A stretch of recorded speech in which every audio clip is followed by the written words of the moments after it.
Good morning, Dr. Abhishek. Hello everyone, a very good morning to all of you. Hope all of you are keeping well. I am Dr. Sumit Sharma, your host for today. Extending a warm welcome on behalf of our management, our chairman K. Subbarao, director Dr. Swera and Dr. Siri Krishna, our principal Dr. Vinay Pai, and Department of Conservative and Endodontics in association with ACE Karnataka. The world today we live in has become much closer through digitization. And one proof of that is we are once again all gathered here for the seventh session of Masterclass series, the grand finale. We are very happy to have all of you here. This Masterclass series has been a massive hit, and one of the main reasons is your constant support and encouragement. Over the past 1 month, we had a series of interactive lectures by phenomenal professionals across the globe, connecting to us from Cairo in Egypt to Rome in Italy, from Glasgow, United Kingdom to Oman in the Middle East. And of course, our very own stars from India. This for us has been a wonderful experience and a great journey. As the saying goes, the best thing about memories is making them. So let's begin the program with a presentation. And this presentation is to thank each and every one of you. Here it goes.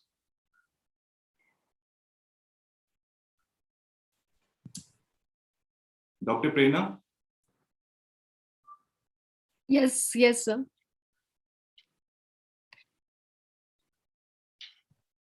Can you see? No? Sumit, can you share it, please? Yes.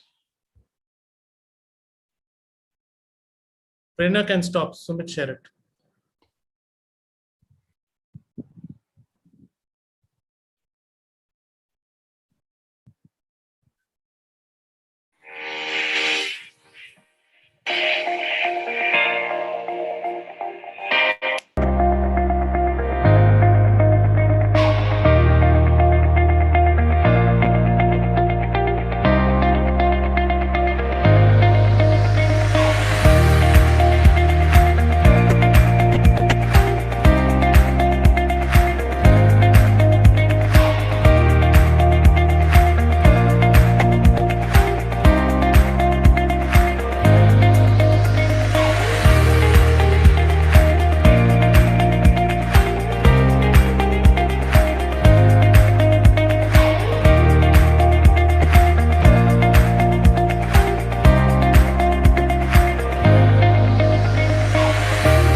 Close till I get up. Time is barely on our side. I don't wanna waste what's left. The storms we chase are leading us, and love is all we'll ever trust. Yeah, no, I don't wanna waste what's left. And on we'll go, through the wastelands, through the highways, till my shadow turns to sun rays. And on we'll go, through the wastelands, through the highways, and on we'll go.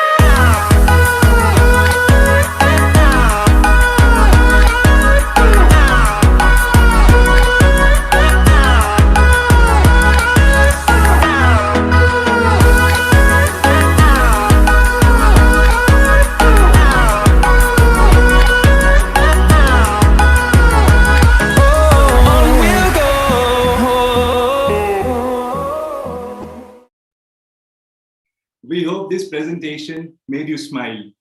To continue with our deliberation for today, we have two sessions. The first one is lecture by Dr. Abhishek Singh, and second one is a colloquium. I hereby request all the PGs to attend this colloquium, as it is very important to know what needs to be done after post-graduation. This is something you don't want to miss. Let's begin with the first session for the day.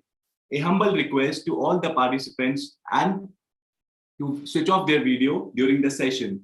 We also have an interactive question and answer after the lecture, so kindly ask your questions in the chat box, and participants attending from YouTube can type in their questions in the comment section. I hereby request our respected mentor, enthusiastic, beloved senior professor, Dr. Ashish Shetty, to address and welcome the speaker. Thank you so much, and over to you, sir. Thank you, Sumit. That was a surprise presentation. I was just wondering what you guys are doing. Anyway, that was fantastic. Thank you for that. So now coming to today's presentation, as it's facial aesthetics. So why is this so relevant and important today? Now, as restorative dentist or aesthetic dentist, we are the true keepers of the face. What do I mean by the statement? Why do I make that statement?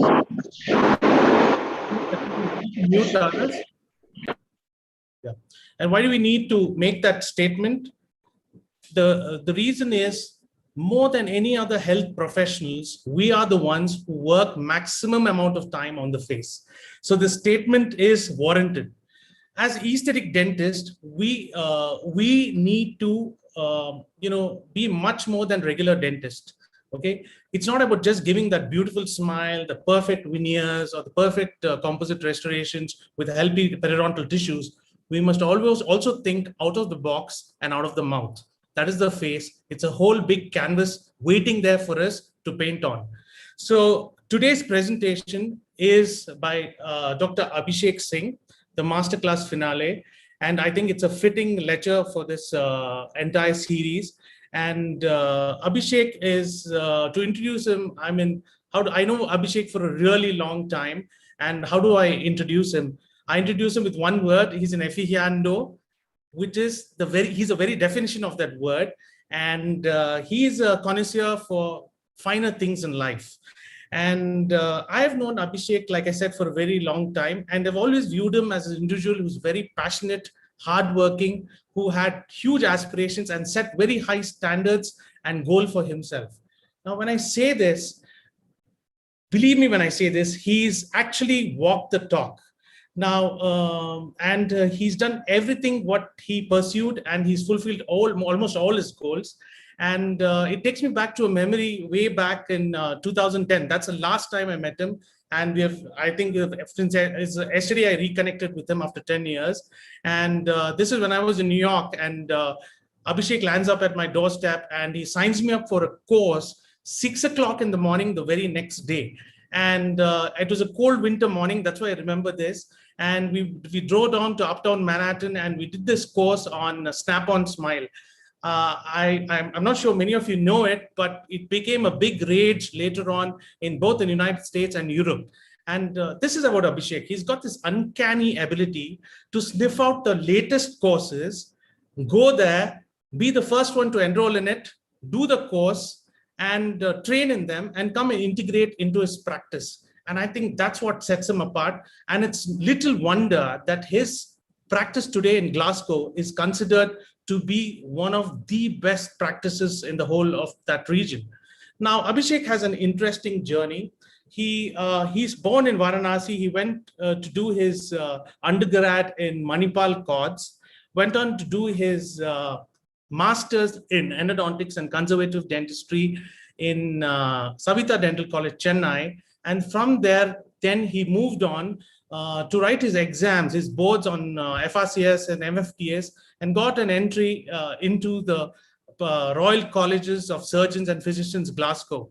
He went on to do a teaching stint at the Glasgow Dental School, where he imparted lecture on restorative dentistry. Then he did his post-graduation in implantology. He was a recipient of the Top Dentist Award in both Top Practice Award in both 2010 and 11. And then he got the top 20 #1 dentist in the top 20 Scotland in, I think, 2015. I think, and he has trained extensively in implantology. He's trained extensively in digital smile design, aesthetic dentistry, facial aesthetics, and he integrates all these into his practice and provides the best care to his and most modern care to his patients. And this is like nothing short of an inspiration. Abhishek, a warm welcome for all of us from Bangalore and the entire ACE team. It was great to have you, welcome you, because you accepted in such a short notice. And many congratulations for your success. The platform is all yours. Over to you, Abhishek. Thank you, Ashish. Can everybody hear me okay? Yes, you're fine.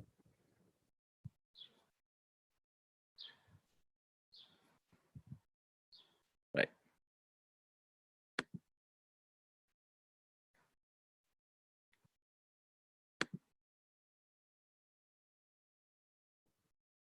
Your video can be on, Abhishek. Of course.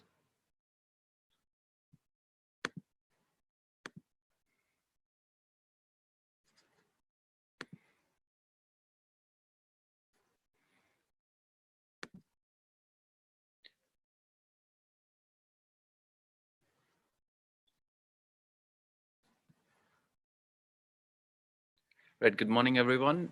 Can you see my slides over here?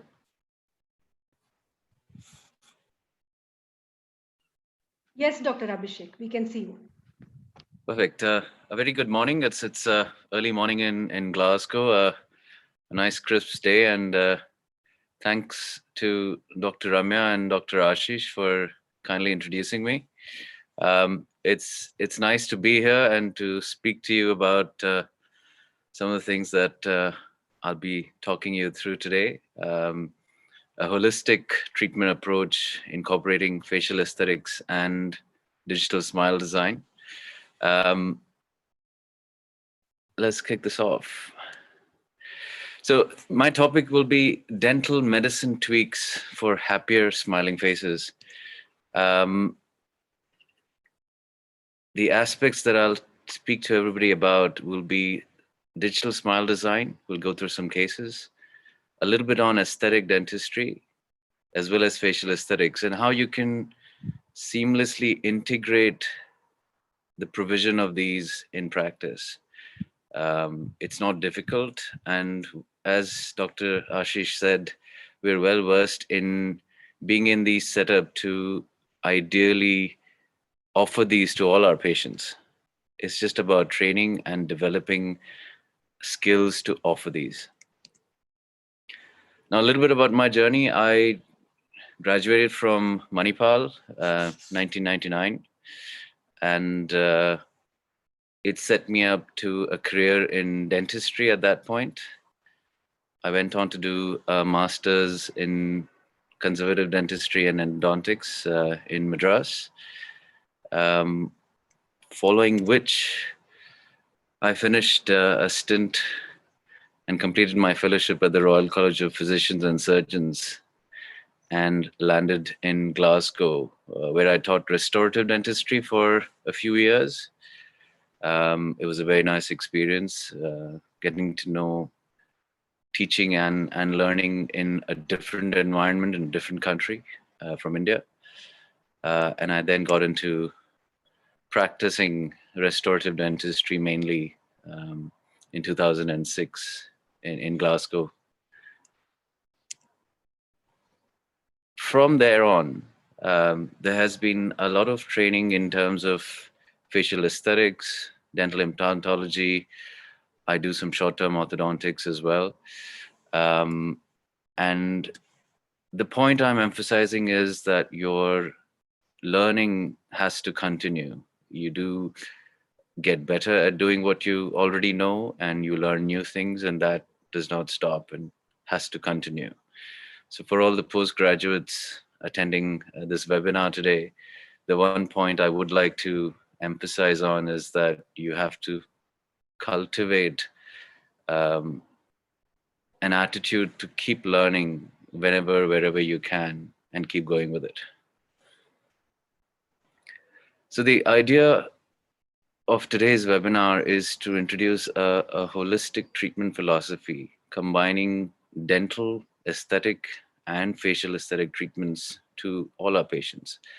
So in my practice, I have patients who come in for facial aesthetic work that go on to have some aesthetic dentistry. I also have patients who come in for aesthetic dentistry that go on to have facial aesthetic treatments. And sometimes I have patients coming in for both simultaneously. What is aesthetic dentistry? Any dentistry procedures that improve the location, visual appearance, form, function, and color of teeth is aesthetic dentistry. By and large, in today's climate, it is elective. People opt to have aesthetic dentistry. It's not always mandatory or necessary to have aesthetic dentistry for simple function like chewing and smiling and eating. Aesthetic dentistry is the marriage between the art and science of dentistry, the simultaneous application of technical skills, which we're all learning, and artistic skills, which I think you have to cultivate, and it keeps getting better through time. And this enables a practitioner to achieve outstanding aesthetic and functional results. Now, this slide is a simple worn-out dentition, and the results are spectacular for the patient in terms of smiling, chewing, confidence levels. 10 pieces of porcelain can change your life. Aesthetic dentistry has transformed patients' perspective of dentistry tremendously. I think in the past, as I said, most people disliked going to the dentist. That's no longer the case. And the dental visit now is not associated with fear and pain. We all know that everyone that attends our practices, our environments, everyone wants to look better. And our patients have quickly realized that dentists could be artists. Now we are able to improve their smiles and appearances in a very short period of time. And this has changed. It's a paradigm change of the provision of dentistry in our time. Within a generation, as I said, the perceptions have changed from, ugly amalgam fillings, which we see a lot of in United Kingdom, extractions and dentures, to an art form providing beauty, youth, and function. We truly live in changed times. We'll go through this patient of mine, at the spectacular age of being 62 plus. He decided that he wanted an improvement in his smile, and he did have that, as you can see. We're gonna see some facial aesthetic treatments as well. This is one of my recent patients, Jamie, which we're gonna discuss. She's had a little bit of facial aesthetic treatments. She's had some aesthetic dentistry. She came in as a very nervous client and then has proceeded to be a very confident and charming, happy person. And that in itself is providing a satisfaction that is priceless. Now, my journey with digital smile design started in 2013 when I met Christian Coachman in the UK. I went for his 2-day DST residency program, and I must say it changed my approach and manner to providing aesthetic dentistry. The concept itself and the manner in which he presented it in 2013 totally transformed the approach that I was following at that time. And this has gradually gotten better. It's gotten more technical. It's gotten easier. You don't need a very elaborate setup to follow the digital smile design concept today. A good quality iPad or similar device, or even an iPhone, is sufficient to kickstart the process. The concept that Christian Coachman did bring about has got a few features, and these we'll go through in some cases, but I'll just speak to you about them. The first one is the smile design, and you need to have a quality facial analysis. You need to look at the patient's face, how they smile, where their lip positions are, and the end result needs to be a facially driven smile design. Now, in this, I have incorporated a small amount of facial aesthetic analysis as well.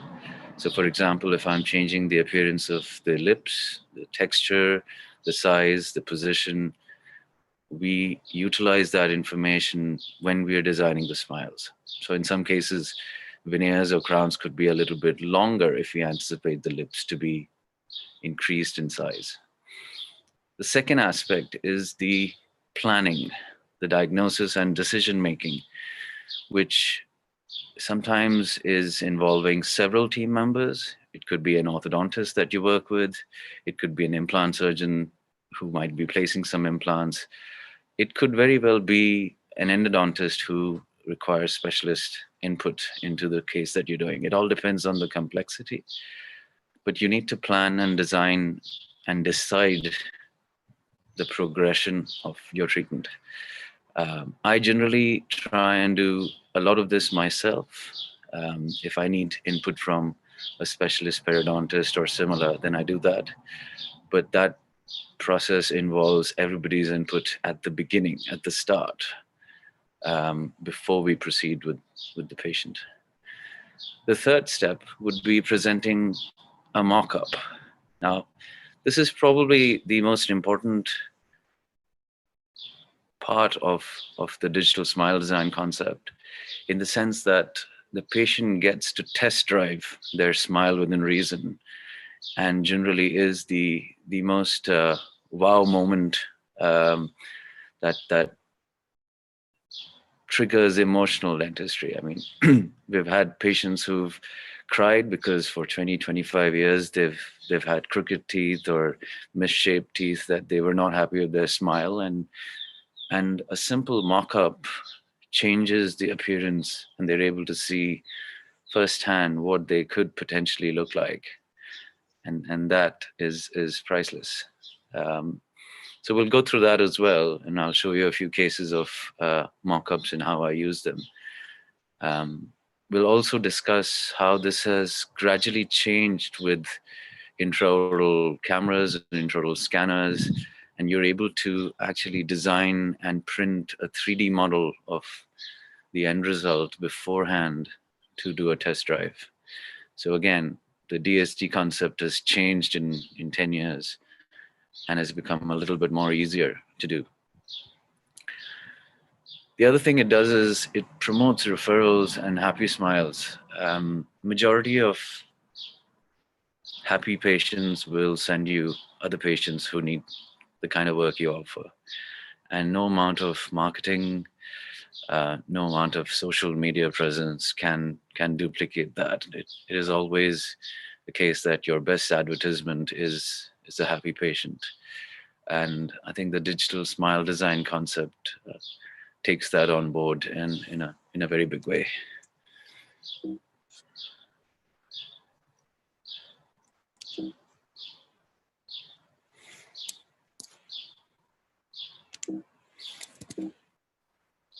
Abhishek, hello? Can you hear me?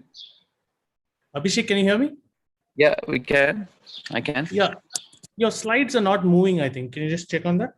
We are still on the Kristen Coachman slide. I'm just going to check that.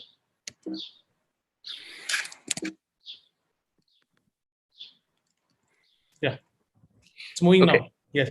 Thank you. Okay, can everybody hear me clearly now? Yes. Is that- Yes. All right. Yes. Yeah. So here's one of my very recent patients that I've finished, and these are 3 photographs before digital smile design and the result after. And essentially, that's my operative day. So I have a set of initial study models. I do a digital smile design on the software, and I'll show you that software later on today. I get my laboratory to do a diagnostic wax up based on my digital smile design plan. And that can include gum corrections. It can include rotation of certain teeth, addition of, extra teeth, bridge work, implants, anything.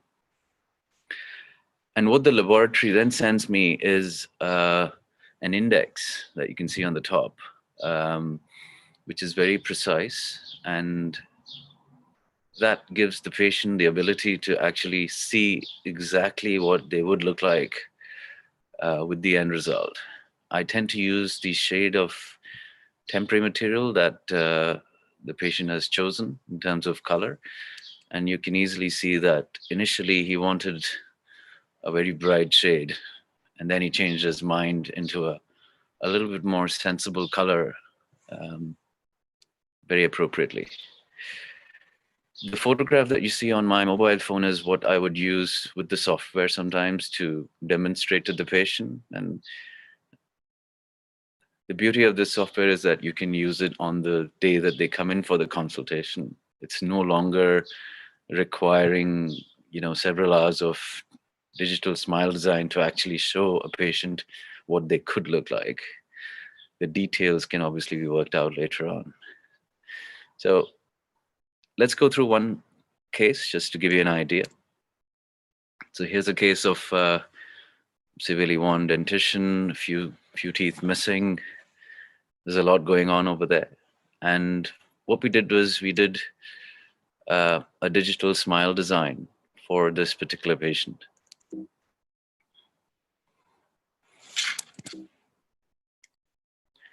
Here's an X-ray. So some perio shoes, some retained roots, a few root canals that needing done, worn out lower arch dentition.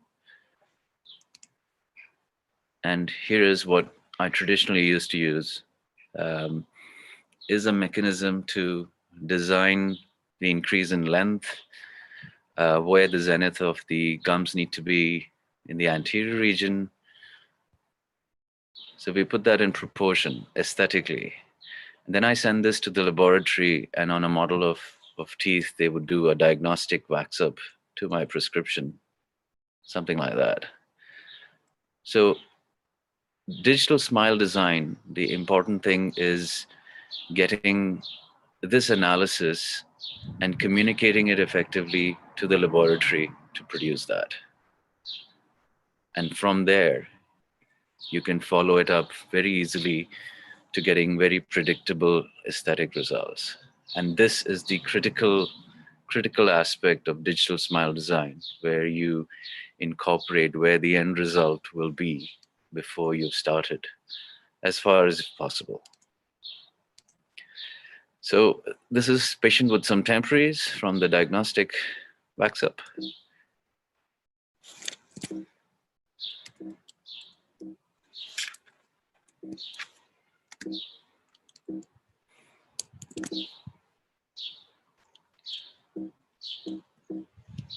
Sorry, my slides are getting stuck.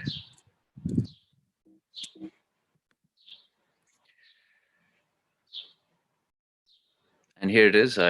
We decided to do some gingival reduction. That's after healing. And you can see we've increased the clinical height of the teeth in the front. Took some teeth out, placed some implants. Did a little bit of improving the lower arch. Simple composite resin dentistry. And that's where we end up with afterwards. From here, we proceed to doing a reconstruction of the front. Some more implants placed. Traditional crown preps that we need to do. And temporization. Now, at this point, the patient is able to assess and provide feedback, whether they're happy with the size, color, shape, length of teeth. You can have it as natural looking as you like. You can have it as Instagram and Facebook ready as you like. The choice is limitless. So I tend to use all ceramic crowns generally. And more and more they are CAD generated these days rather than technician confirmed, so it's easier to do. And here is the patient, the finished results. Place some implant crowns as well. So lower arch was stabilized completely to a new vertical dimension. And we've gone from there to the end result, which, as you can see, is a combination of implantology, aesthetic dentistry, and general dentistry all put together. So here's another case. I showed you this gentleman. Again, presentation, digital smile design. He decided not to have very white teeth, although initially he wanted them as white as it can get. Quite a lot of root canal treatment and periodontal treatment for this gentleman. But he's very happy with the end result. And no matter what's said and done, I think aesthetic dentistry does change people's lives and perceptions about, you know, how they feel and how they interact with others. And this particular patient, I treated him about a year ago now, and I've seen him twice for reviews, and he seems happier to me today than he was a year and a half ago when he first came to see me. Let's come back to our patient, Jamie. A nervous patient. She wanted some facial work. She was not very happy with her smile. And this is one of those cases where I have done a significant amount of facial aesthetic work. We'll come to that, as well as some aesthetic dentistry. And you can see what difference that makes before and after for this patient. And this is her now. She sent me this recent snap. And the change is very apparent. Of course, there's a bit of makeup on over there, but you can see the difference in the forehead, in the eyes, in the lips, in the smile. And that is the holistic treatment that I'm trying to inculcate and suggest that you also proceed to train and develop and offer to all your patients. It takes time, but if you start now, you can get there in a few years. It's no problems at all. Here's another guy I've recently treated. Very worn dentition, bruxist, broken teeth, missing teeth. We did a full DSD and indirect mock-ups, and that is a before and after, and he's absolutely delighted. He lives in a very large extended family, and he says he's gone from having the worst smile and worst teeth and confidence levels to, you know, a very dynamic and pleasant personality. And most of that is his own doing, but we can help as dentists. Some more before and after patients. Here's another patient, one of my recent cases. She's lived all her life like that. A little bit of bruxism, some amount of wear on one side, and this is her after a DSD and some anterior crowns. We'll look at one more, and then we'll proceed to some facial aesthetics. So this is a standard before digital smile design mock-up that I tend to follow. And more often than not, it's easier to show patients a slightly lighter color than what they were expecting, so that they don't come back and say that they wanted it brighter. It generally seems to be the norm that people appear wanting very white teeth, and then they choose sensibly once you have the DSD and the feedback in the temporization process, where they look at it and say, "Oh, that looks too unnatural," and they choose sensibly. So this particular patient, we did simple veneers, a very atraumatic, minimal prep veneers. He had gaps, which I've tried to close, and we're looking at whitening his lower teeth. He doesn't show them so much, so he's not very worried about it. That's a before, during, and after. So let's come back to DSD concept again.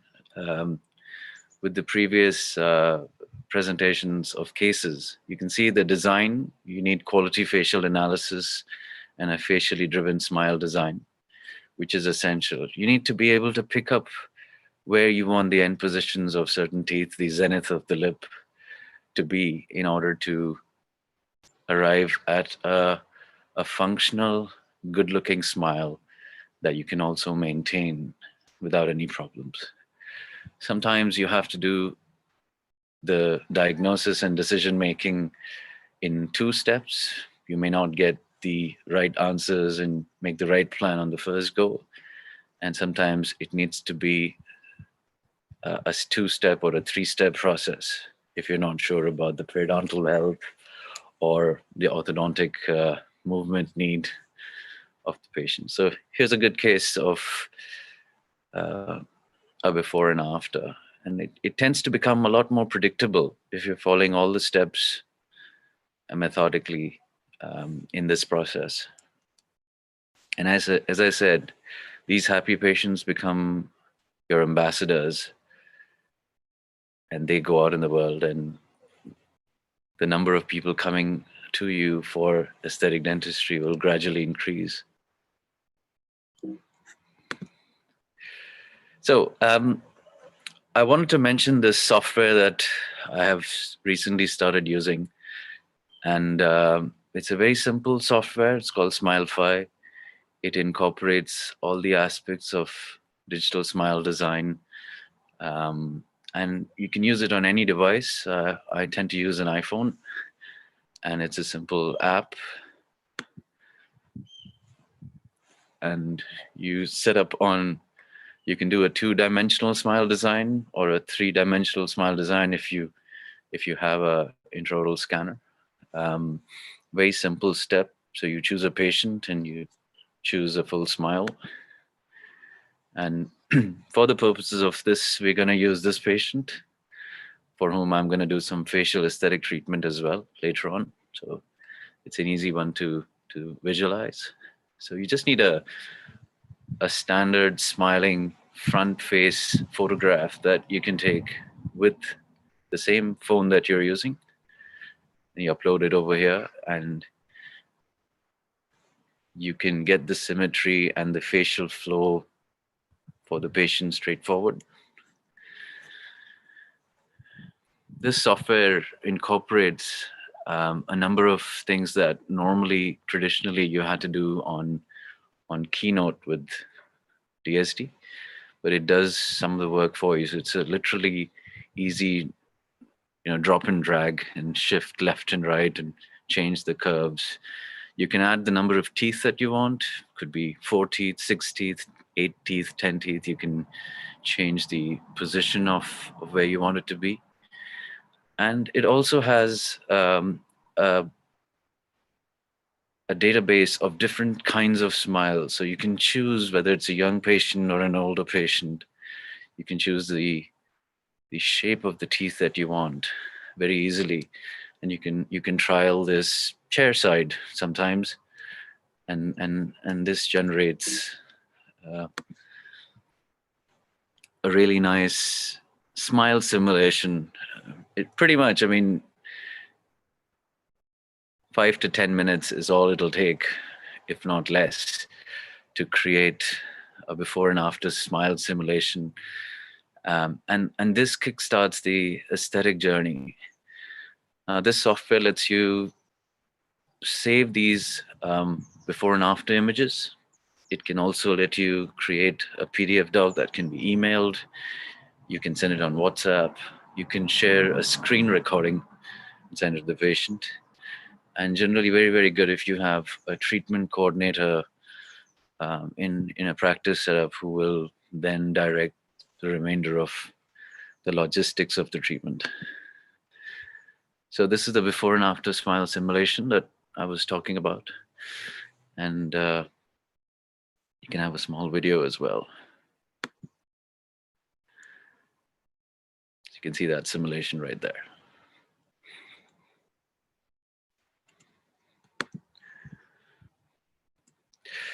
Right, let's move on to the face. I wanted to briefly touch base on visible signs of aging before we talk about facial aesthetic treatments. And as we get older, these tend to be some lines on the forehead, which is quite nice for men, but not so nice for women, generally speaking. Some changes in the temple, fat loss in the cheek, a little bit of hollowing of the mid-face areas. You get vertical wrinkles, change in jaw contour, some lines around the lips, or a combination of them. So it's important to identify potential areas where you can actually improve aging changes. And these areas tend to be in the temple region, in the malar area, and nasolabial areas. And I'm going to do a systematic approach that I follow and actually show you a video of a patient that I've treated recently. So you'll get a handle on how you can actually incorporate this in your practice as well. But as I said, you need to have some amount of training. You need to develop a manner of seeing patients' faces and understanding what aging changes have happened and what you can offer to correct that or reduce that or reverse that, for that matter. So in a 5-year period, you want your patients not to look 5 years older. That is generally the goal. And if you explain that in those words, most people tend to follow and take you up on treatments, even though they had resistance before or they didn't think about it before.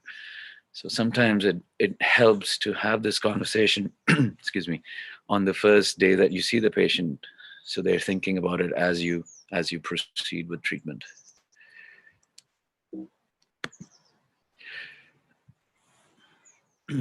So here's before and after facial aesthetic treatment.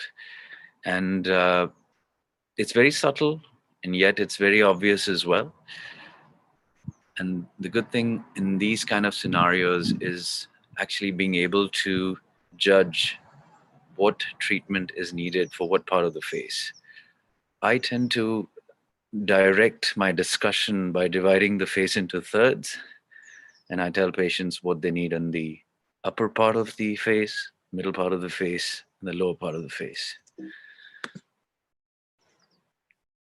And sometimes either with photography or with a mirror, I point out what areas they could improve in terms of texture or contours.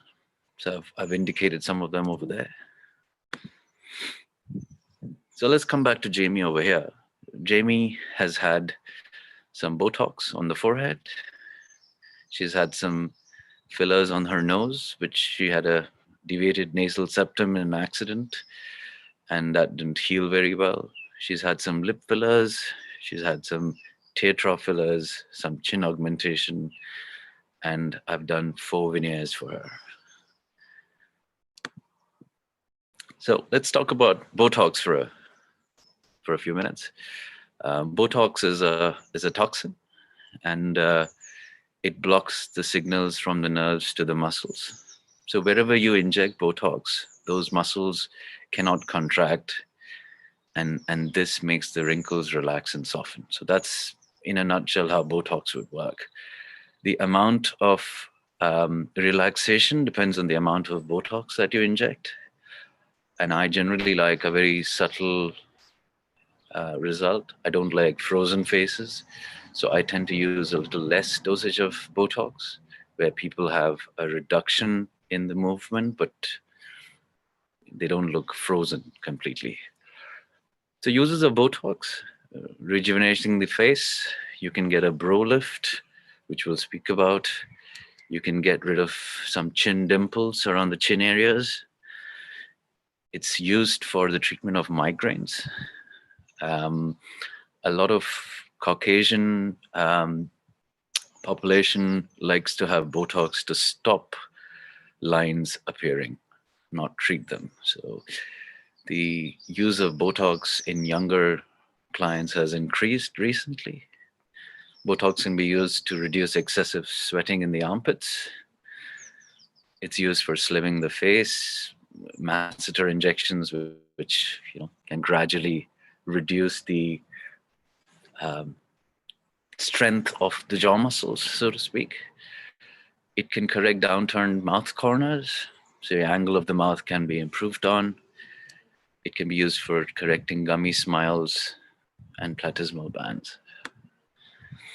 So let's talk about the anatomy of the face for a few minutes to understand this. If you look at the muscles and the diagram on the left, you can see arrows which indicate the muscles that actually cause that movement. So the frown lines are the corrugator supercilii and procerus and depressor supercilii muscles. So if we were to relax the area, it's in orange over there, in the glabular area, you would tend to get no lines or a reduction in lines over there.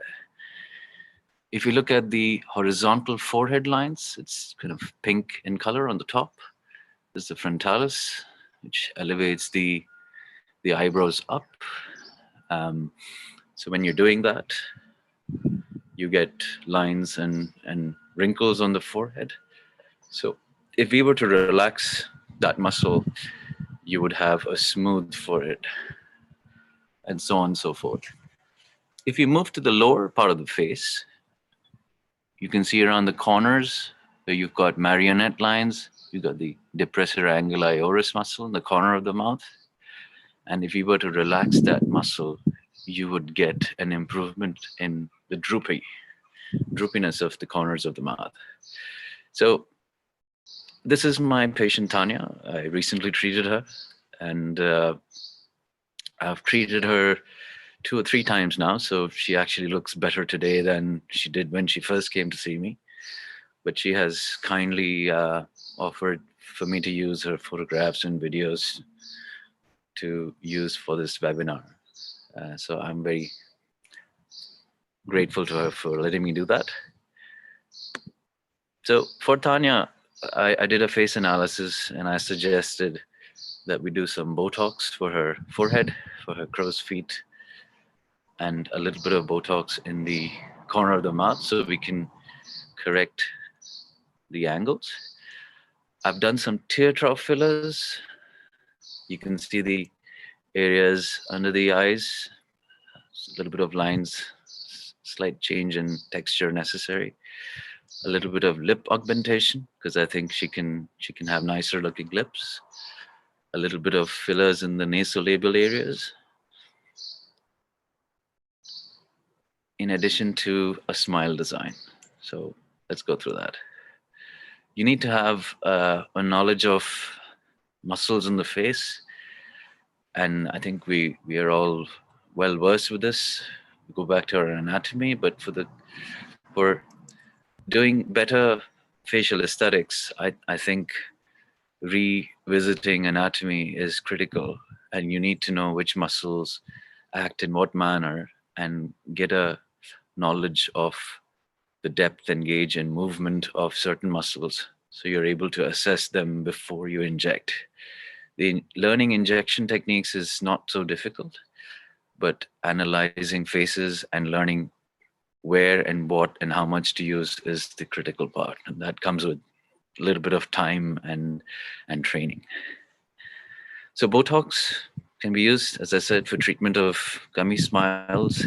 Simple injections of Botox on the upper lip area will drop the lips down and the appearance of gummy smile will be reversed. This has to be done every sort of 4 months or so. So the uptake is high in patients who do not want to have extensive gum surgery or veneers or corrections. Let's talk a little bit about dermal fillers now.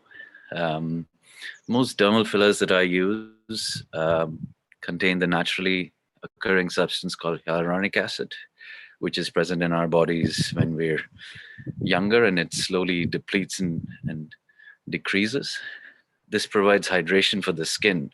So as patients are getting older, the body's natural hyaluronic acid depletes, and this causes wrinkles, dehydrated skin, loss of volume. It causes creases in certain areas of the mid-face. So we can use dermal fillers of varying thicknesses and consistencies to restore facial volume. We can smoothen lines, we can plump facial hollows for a more youthful appearance. And it's recognizing what kind of filler to use in what area that dictates how you progress with certain things. My approach to doing this is generally offering patients a better appearance in a year's time or 6 months' time rather than on that day. And I tell them that over a period of time, it'll gradually get a little bit better and more youthful. I try to discourage selling same-day treatments that are designed for a change in appearance. It's not always practical to get the desired results in one day. And I am very upfront about communicating that to patients. And it's worked for me in the past several years now. So fillers, tear trough is the before and after. A tricky area to treat. However, if you learn and train, you can easily improve the tear trough area. And this is one of the areas where aging becomes very prominent and people look tired, and the improvements are sustained. So tear trough treatments will remain like that for about 9 to 12 months. It's a simple 1 or 2 or 3 appointment process, depending on the complexity. And the results last pretty long time. Patients are generally very, very happy with tear trough treatments. Another popular area to treat is the lip region. And there are several aspects to treatment for lip fillers. You can improve the mammalian border, the corners of the mouth. You can make lips bigger, voluminous. You can change the shape of the lips. It's limitless. I think the new term that we're using in trends is couture lips. And this is something that is increasing in popularity. You see a lot of botched jobs as well. So lip fillers is something that everybody can train to do in dentistry. And it's a very minimally invasive and subtle treatment that can change the appearance of the face manifold.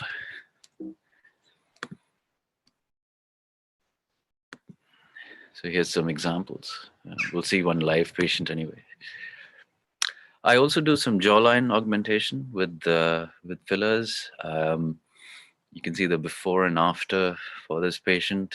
It's a very flat side profile, and we incorporated some fillers in those 2 planes just to give it a little bit of shape. This is one of my patients, Julia.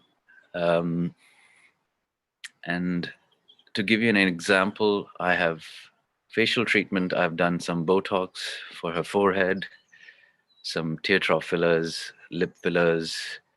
I've done some cheek augmentation, jawline augmentation, and I've done veneers for her top and bottom teeth. Julia is 40 plus, doesn't look like that. and she's very happy with her current appearance. She's very glamorous, and she's in the glamour industry, so she needs to keep that up.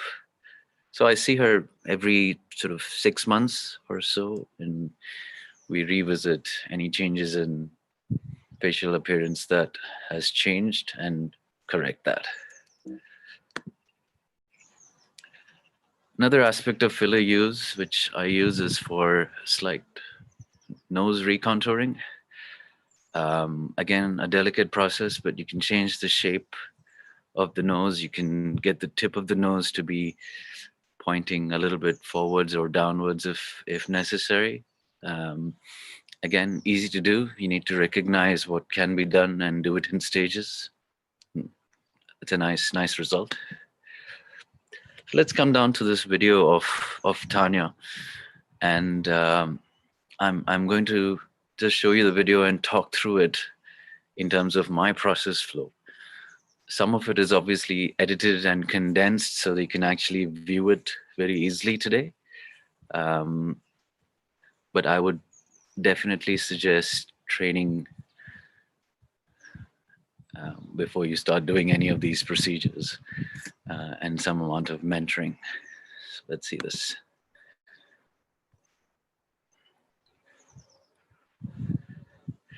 So I've treated Tanya.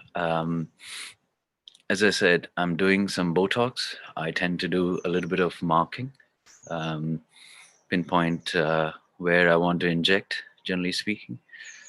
I get the patient to smile and move, and mark areas that sometimes that I want to avoid, or sometimes that I want to treat further on the day. So a good initial step is to actually mark what you hope to do and what volume you tend to use. And that is exactly what I'm doing right now. So tear trough areas, a little bit of the cheek augmentation, so it doesn't look unnatural.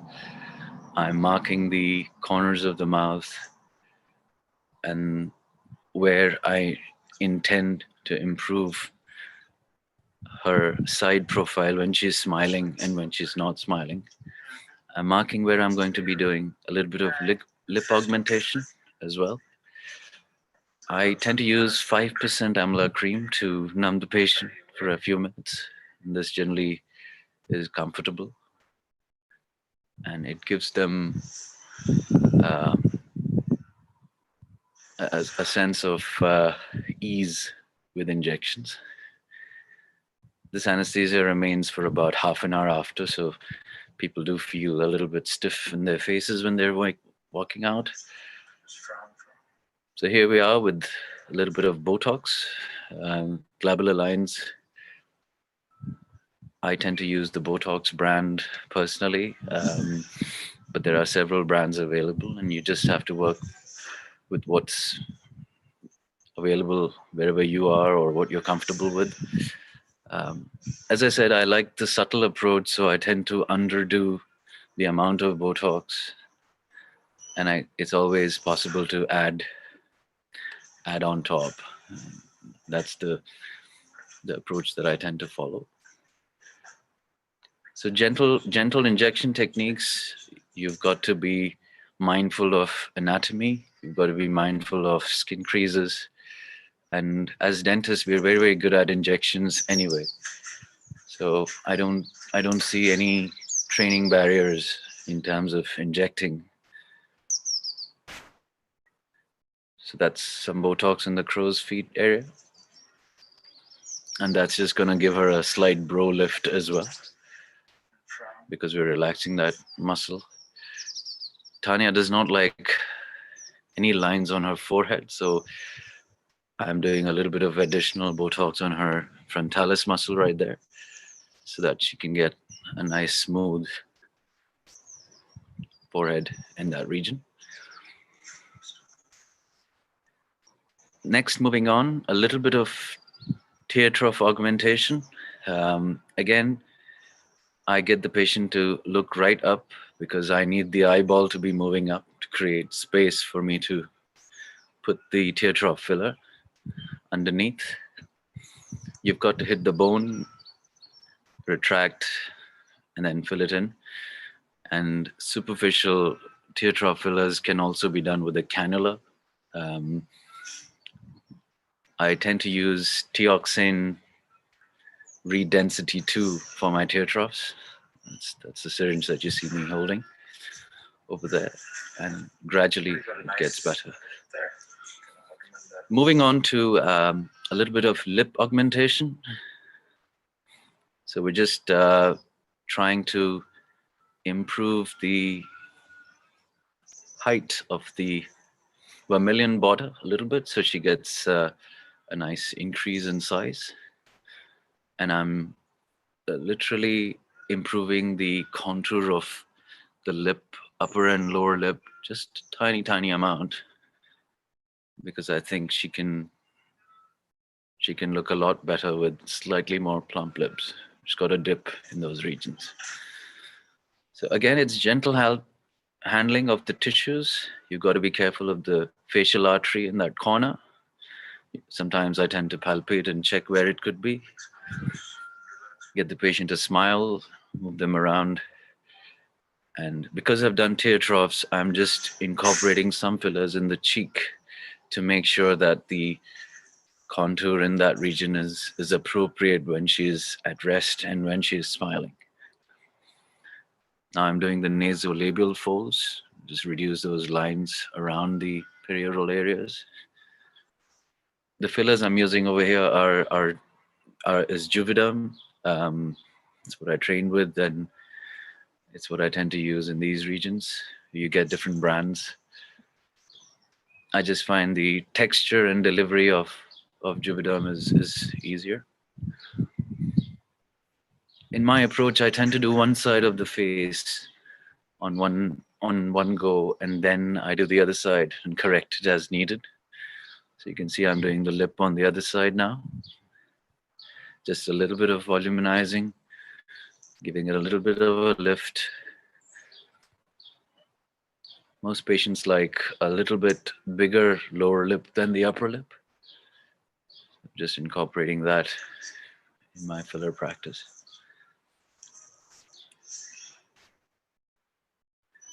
Again, nasolabial folds on the other side. You've got to be a little bit careful with these areas, just because you can get a little bit of bleeding. You can get a vascular situation. So it's good to have a feel of where you are for that particular patient, and any obvious vessels that you can see, you should avoid. Moving on to a little bit of chin augmentation. Now, because I've changed the lip profile, I am just making her chin a little bit more prominent, because I think it will change the aesthetics of the lower face for the better. Happy with that? Yeah, really happy. So I always get the patient to see it immediately after and point out areas that I've altered, so they appreciate that. And I tend to do a follow-up phone call maybe the next day to make sure they're all keeping fine and there's no problems with bruising or any changes in the skin. And that's done. So in my opinion, some of the facial aesthetic trends with our extended lockdown period, I think a lot of people are asking me about eyes these days. They want their eyes to look, better, more rested, more put together, and especially because we need to wear face masks as a part of our daily ensemble. People are hiding their smiles with their masks, but eyes are still visible. So I've had a lot of inquiries for eyes. As I said, couture lips, a very subtle enhancement for great looking lips, both at rest and movement. I think this is on the upsurge. And like I said, the simplest treatment that everybody on this platform can learn gradually and do is simple Botox and lip augmentation before you go to the rest of it. It's not so difficult. Also, with this lockdown, a lot of people have been grinding and clenching with stress and working from home. So I do tend to use Botox um, for grinding and clenching, and it kind of eases the stress of that,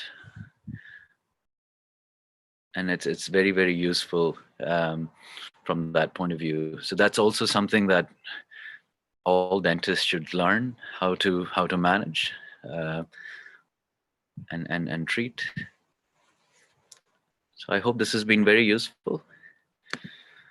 I want to end on a subtle, somber note, not to regret a day in your life.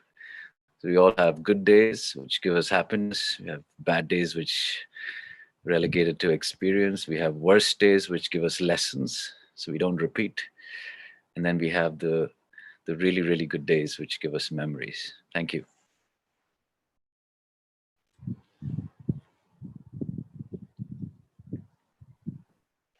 I can take some questions now. Yeah. Dr. Ramya and Dr. Shetty. Yeah. Thank you, Dr. Abhishek. That was a very insightful lecture of yours into facial aesthetics. You also demonstrated some of the most current state-of-the-art advancements in cosmetic dentistry. We can see one thing in your presentation, that your talent really shines through. And this has opened our eyes as well as our minds so that we can learn and explore this new exciting field in our clinical practice. And I would like to say one more thing, that this has been the perfect way to culminate our masterclass series lectures for this for 2021. And there are a lot of questions that have been raised, so we can just take on some of them now. The first one is, what are the long-term effects? What are the long-term effects of this Botox and derma fillers? You say that it has to be repeated over time, like every few months it has to be done. What are the long-term effects? So with Botox, it's been Abhishek, used in the. answer, you can just stop sharing your screen, and you can come on screen. Yeah.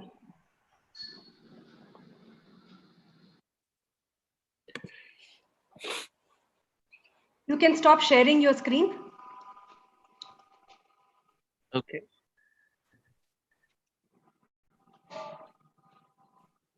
Is that okay? That's done? It's not yet done. Yeah. Yeah. It's fine. Fine. Fine. Okay. So Botox per se has been used in the medical environment for many years in substantially larger doses.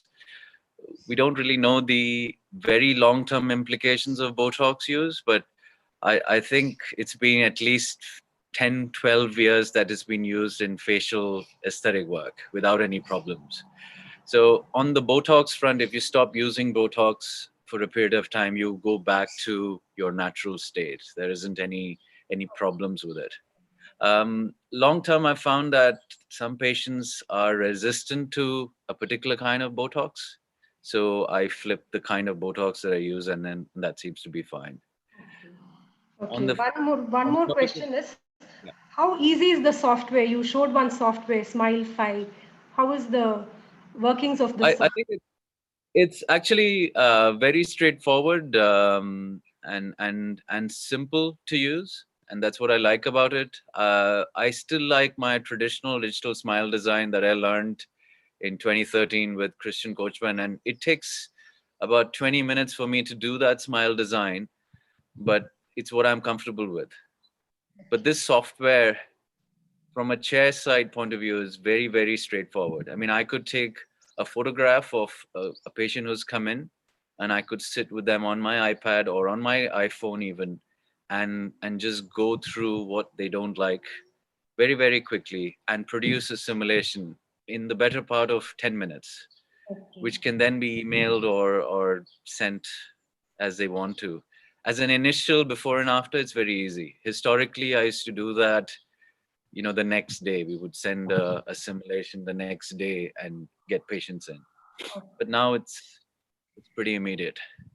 The other thing with this software is you can do 3D smile simulations. So essentially you can actually create the smile and print a 3D model of that smile if you have a 3D printer. And this will become the norm in the near future very, very quickly. So it's a very easy to use software. Yeah. Another thing is in India, till now, we have all been very hesitant to work on treating the face as such. How do we overcome this hesitation on our parts, and how do we, jump on the bandwagon and get into facial aesthetics proper? I think it has to be a simple journey. You have to train a little bit, and you have to get comfortable with doing simple Botox. I think doing Botox for the forehead, for the crow's feet, is very safe. It's very easy. I don't think there's any learning that we have to actually do to do them. We're doing injections all the time as dentists, so it's very easy progression into that. But you just have to take the step of starting that. And I think lip fillers is the other one that I'm saying majority of our clients that we see would benefit from a little bit of subtle Botox and some lip augmentation. Okay. Not everybody needs jawline enhancement. Not everybody needs tear troughs. Okay. But between lips and Botox, I think that would be the first step that I would suggest, is to try and do a few cases in a month and train, and then gradually you can incorporate that. I think facial aesthetics is about 30% of my practice now, 30-40%. And as I said in the beginning, it was not in my comfort zone to do this. But then once I started, I straight on tell patients, dental patients, what facial work they might benefit from, and I tell facial patients what dentistry they might benefit from equally. So it's no longer we'll do your teeth and then, oh, by the way, you can have some Botox on the side. No, it's a full setup that I speak about. Okay. The other thing to remember is facial clients are repeat clients. So unlike aesthetic dentistry or implantology, once you've done it well for 10 years or so, they're just going to need maintenance. But with facial clients, it's every 3 or 4 months. And I think the first facial clients that I treated was in 2009, I think.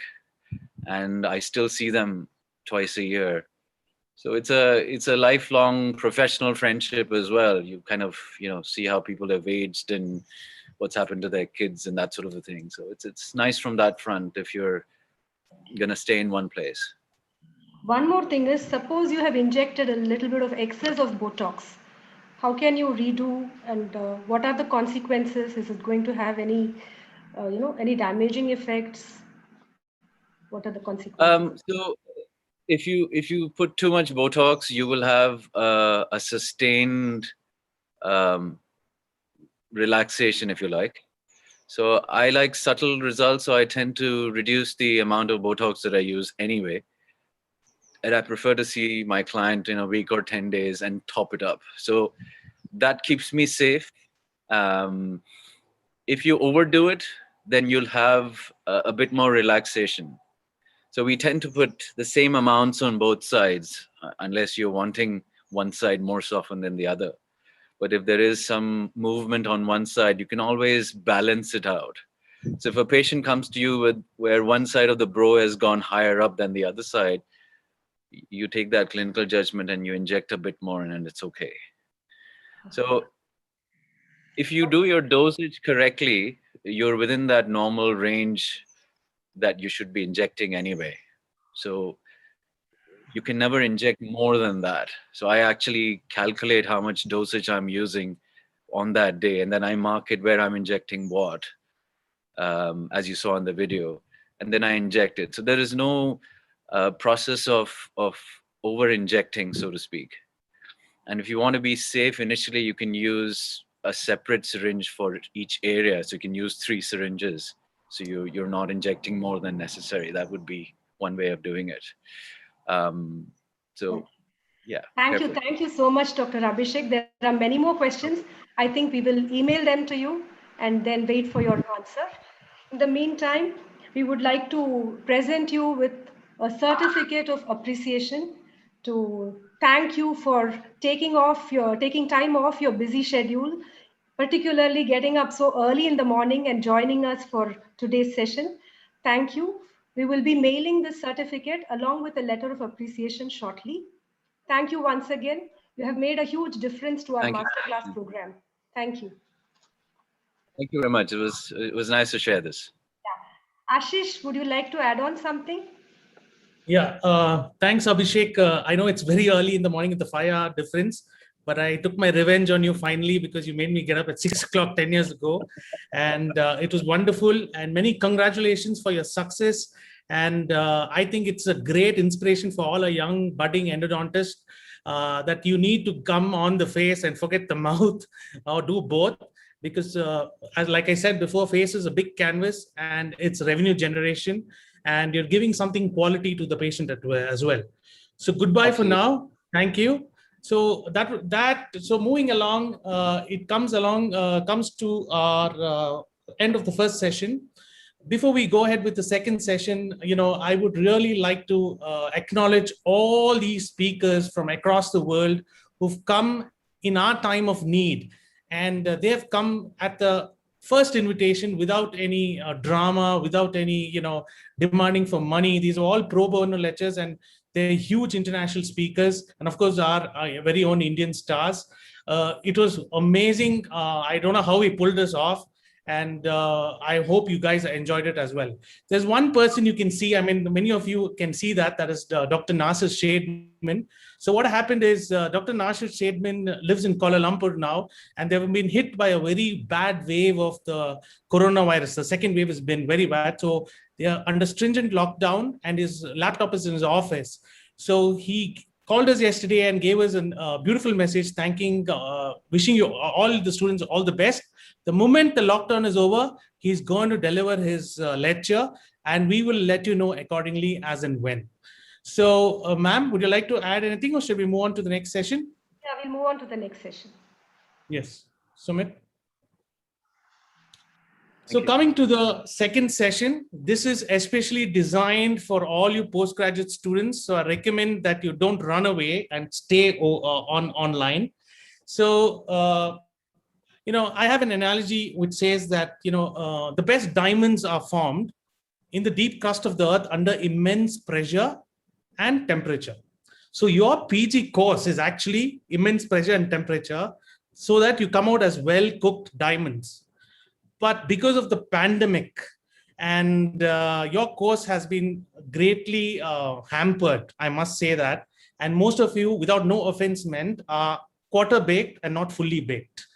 Now, the idea of this colloquium is to give you a sense of direction, what you need to do next and what you need to pursue. In fact, that was the very essence of this entire masterclass program, and how to go ahead in the big bad world, which you're going to face tomorrow, and shine on like a diamond. So I would like to call upon my dearest HOD, Dr. Ramya Raghu, to do the deliberations. Ma'am, over to you. Thank you, Ashish. I want you also to come on screen, Ashish. Okay. Ma'am. Fine. Now, the next slot in our program is the colloquium. Now, here we are actually going to address the pressing needs of today's passing out postgraduates. Now, as fresh postgraduates, you are now on the threshold of your career, and this has been aggravated to a major extent by the ongoing pandemic. So the question that is looming large in all your minds is, what do we do now and where do we go from here? This is something that you're all really wondering day and night what to do. So it is to answer this burning question and to give you a sense of direction and perspective that we have put together this last session of our program. Now, in one context, the word colloquium actually means an informal conversation. It is just a casual conversation between professionals. And for this, we have several eminent clinicians as well as academicians on this platform to address all your queries and to clarify all your doubts. Dr. Ashish and I will be taking you through this session. Now, the first thing post MDS that is on all your minds is how to start earning your living. You all want to become independent and you want to stand on your own feet. as we say. So there are two pathways that a fresh postgraduate can definitely choose. One is obviously academics and the other is clinical practice. Now, a career in teaching is something that appeals to most freshers. So, what are the prospects in this regard? How lucrative is it? How does it actually benefit you if you get into academics? And this is something that I would like to ask Dr. Srireka. Dr. Srireka is the professor and HOD at Oxford Dental College. She's a dedicated academician for over 2 decades and has trained a number of undergraduates and postgraduates. So over to you, Dr. Srireka. I would like you to take on this question, which is often in our postgraduates' minds. I want you to throw some light on your views on this topic. You can unmute yourself here. Welcome, Dr. Srireka. Good afternoon, everyone.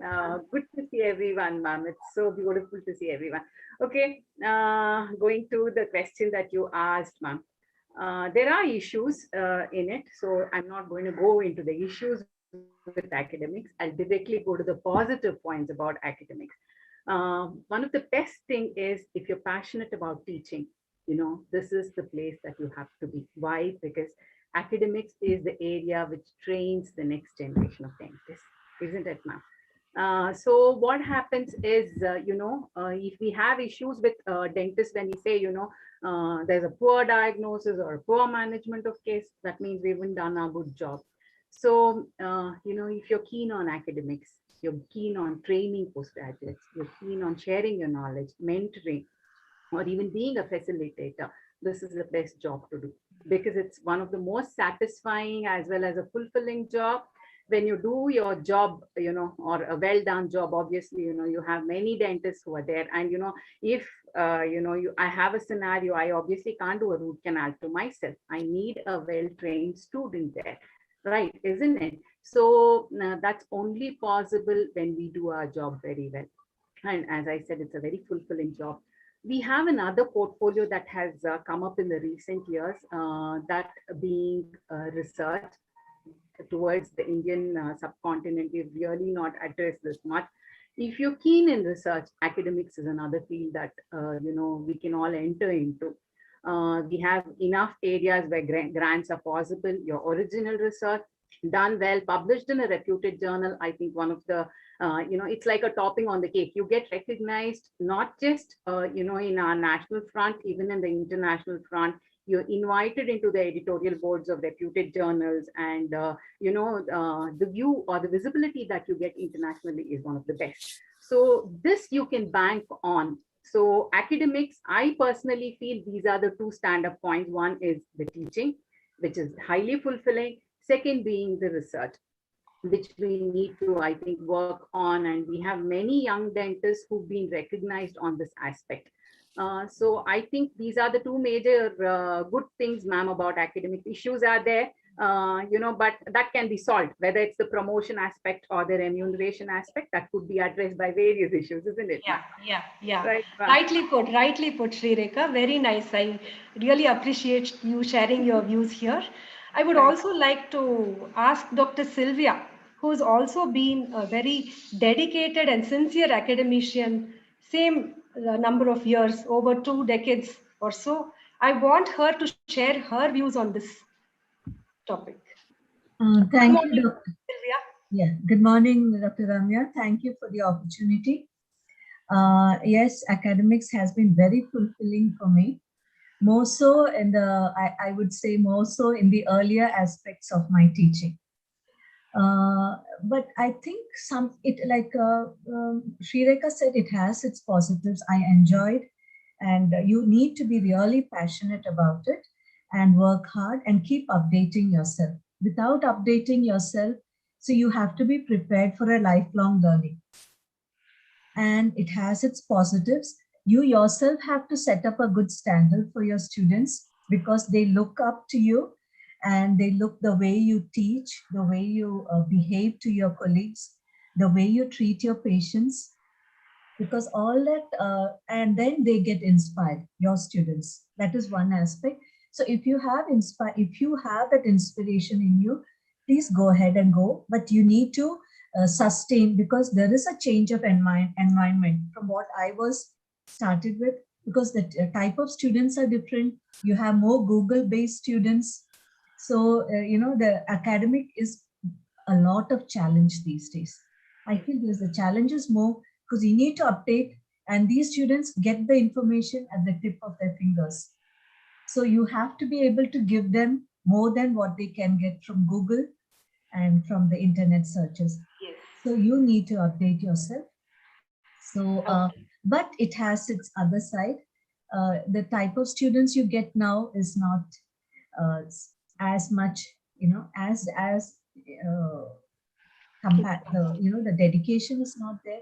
So you have, it is a challenge. Like I feel these days, the recent times, teaching students the interest, keeping up the interest, and also you need to update yourself, and you need to move. You have to, upskill yourself to make sure that they have your interest. So you really, if you feel that it should be a balance, if not academics, your clinical practice also, you should balance and not neglect that. So I feel. Okay.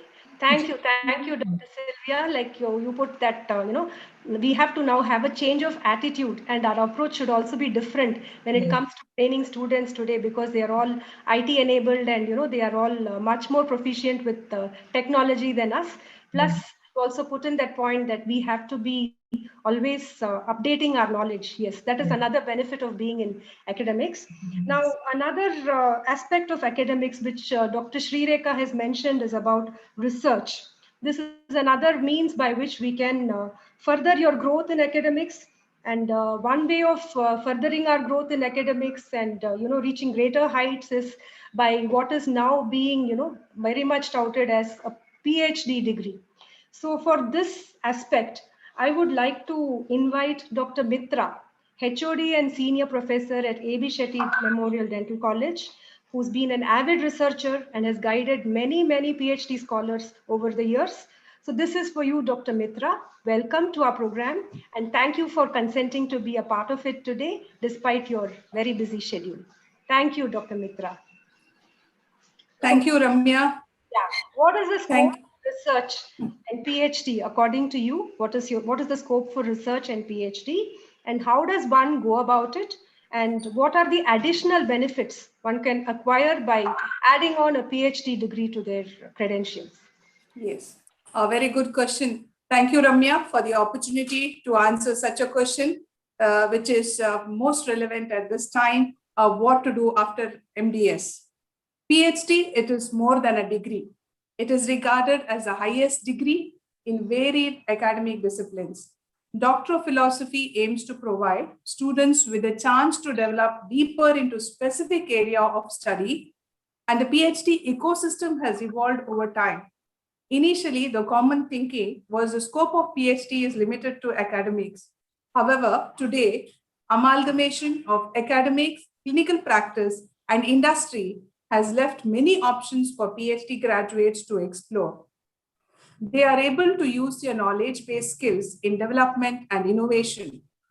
PhD is more than a degree, where training and knowledge-based research activities are more important.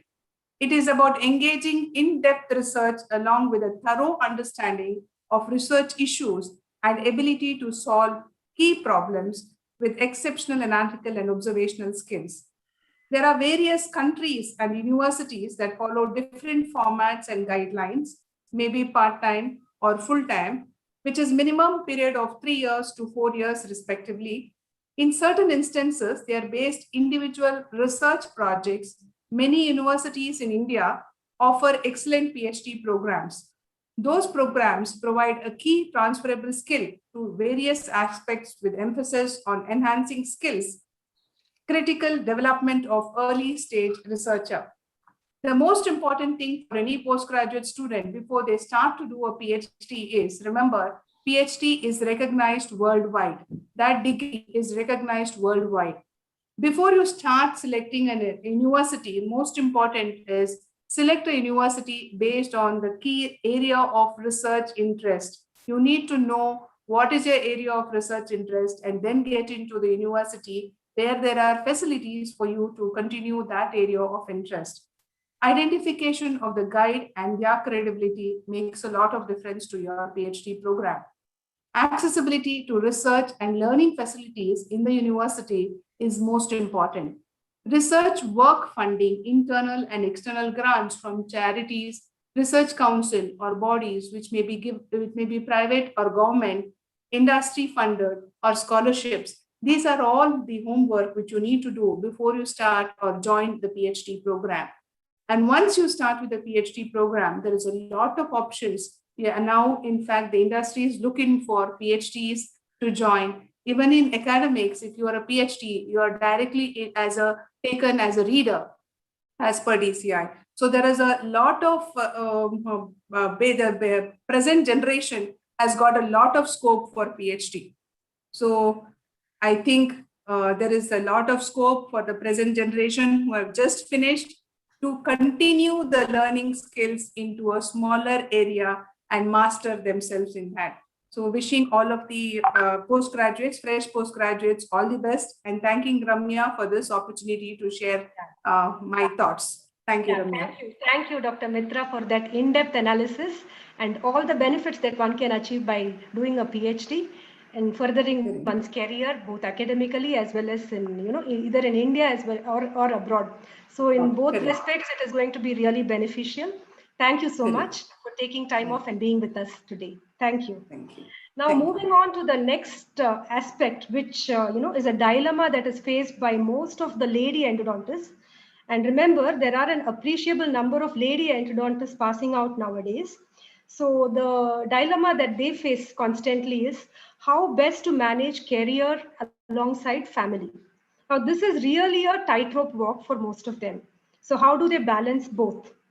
For this, I have the right person to address this question. That is none other than Dr. Rupa Nadig, HOD at Dayanand Sagar Dental College. She has donned several hats. She is an able academician, an administrator, an office bearer as president of IACDE, president of ACE. She has held many university positions. She has in fact broken the glass ceiling and been a pioneer and role model of sorts to many of us. Over to you, Dr. Rupa. Are you there? So the question for you is, how do you, in your opinion, how do you think one can truly straddle this two worlds today? How they can, balance both family and career today? Thank you, Ramya. Ma'am, sorry, ma'am, just to interfere, sorry to interfere, ma'am, we are not seeing your face, only your head is seen. I'm okay now? Yeah. Fine. Yeah. You've been too generous, Ramya. So don't believe her fully because she's a very good friend of mine. So she had a lot of kind words for me. Anyway, thanks for that. Talking of my own journey, like she said, I have tried to wear several hats, being an academician and clinical practice, administration, culminating as dean, principal, and other leadership positions in the various organizations, university, and whatnot.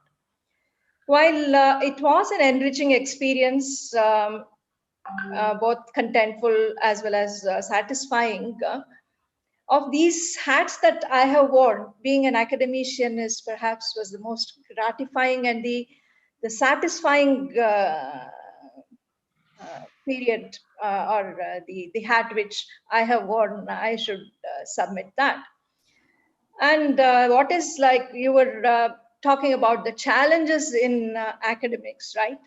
So being an academician is not very easy. Perhaps that challenge has driven me to grow in my profession, because what is more important being an academician is the students look up to you as their role models. So the challenge is to walk the talk. So walking the talk is something which is extremely difficult.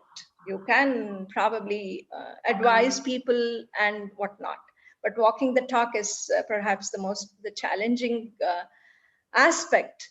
And that challenge has probably made me work harder, more passionately triggering a chain reaction, automatically resulting in the progression of steps leading to success.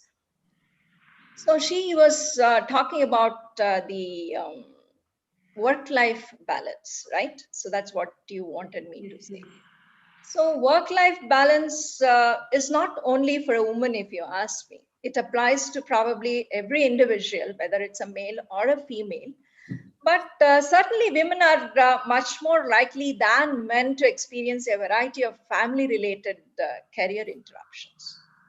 All women at some stage of their life get stuck and are at crossroads. So should I pursue my career or should I give up and take care of my family? So it's a dilemma that every woman faces after giving birth to a child, especially. No doubt both these roles are extremely demanding, and to do justice to each one of them without neglecting the other is indeed a daunting task. But having gone through this experience, I strongly believe that it is possible to be a dutiful wife, a doting mother, and an achiever. Because a successful career gives a woman a sense of identity, financial independence, a broader outlook, a better problem-solving ability more than anything. And women, especially women in India, I should say, have tremendous ability to do multitasking. And they can successfully manage time more efficiently and effectively. So these positive qualities of a woman will certainly help not only her growth and satisfaction, but this will, more importantly, this will percolate to her children also. So the children become more responsible, like you are, even more, having seen and you acting as a role model. So what exactly is this work-life balance? Is it equally dividing your time at home and work like a seesaw? So initially, I also imagined having an extremely productive day at work and leaving early to spend the other half of the day with friends and family. While this seemed ideal in the initial periods of my career, but as I grew in my profession, it was not always possible. So after a while, I stopped striving for the perfect schedule and compromised for a realistic and a practical one. Some days, probably I needed more focus on work, while other days I had more time to spend with my loved ones or have energy to pursue my hobbies.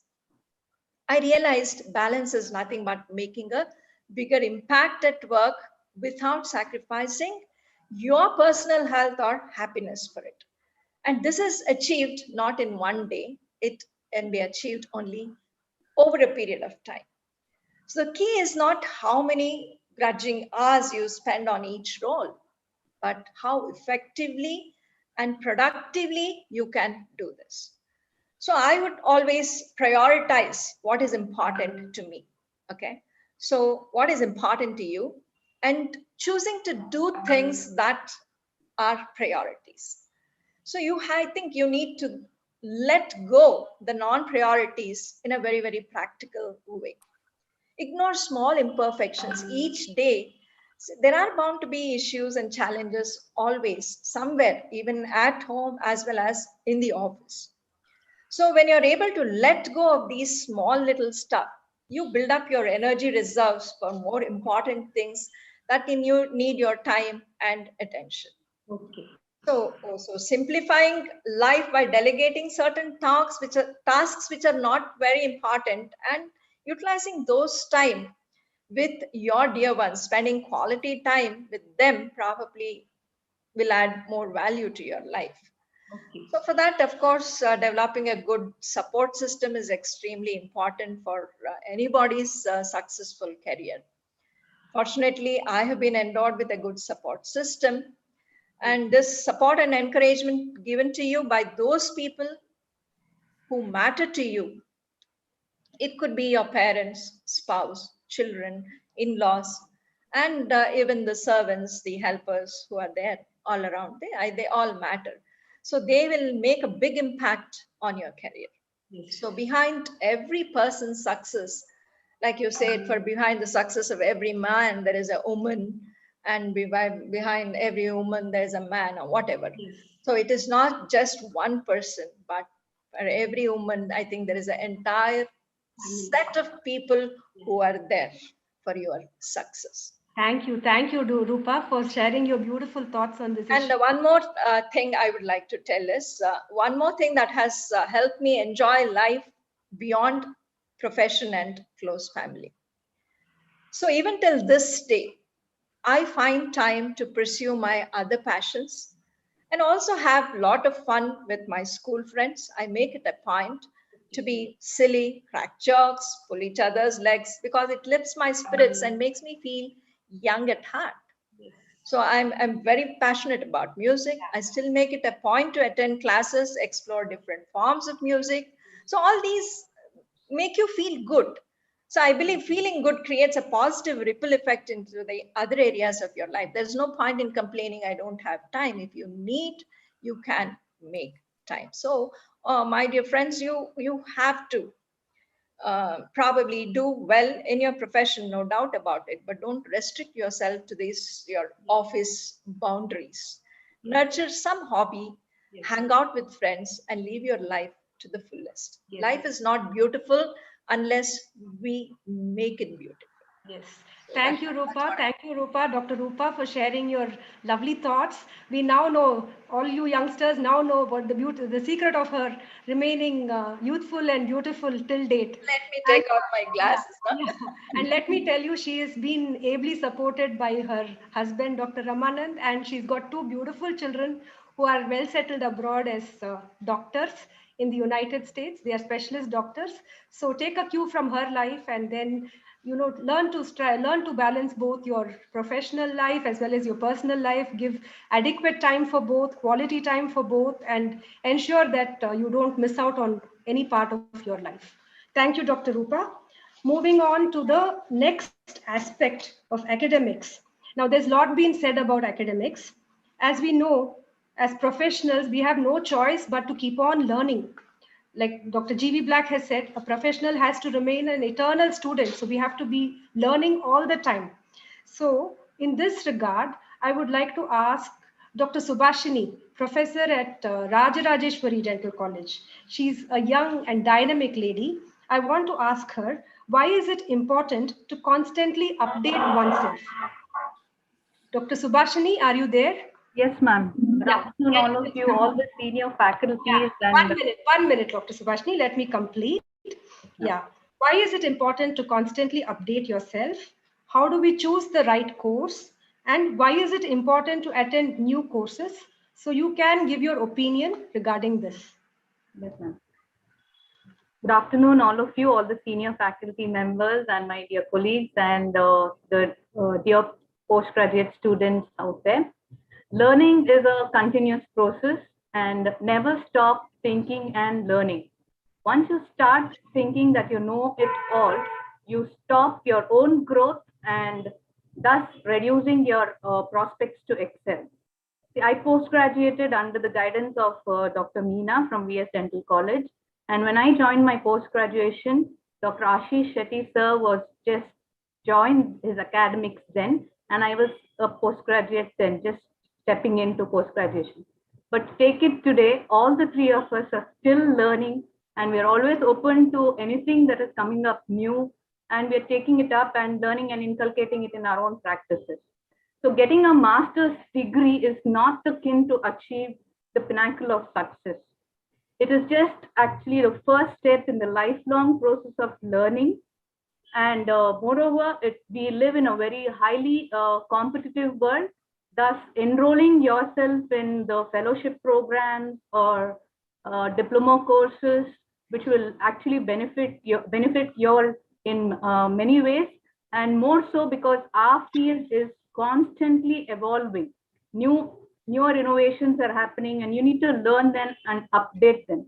And there are a plethora of courses that are available which can suit your own interests, each one of your interests. And I'm sure the masterclass series especially has given you all the idea where your interest lies and how you can actually further that dream that you all have and pursue it.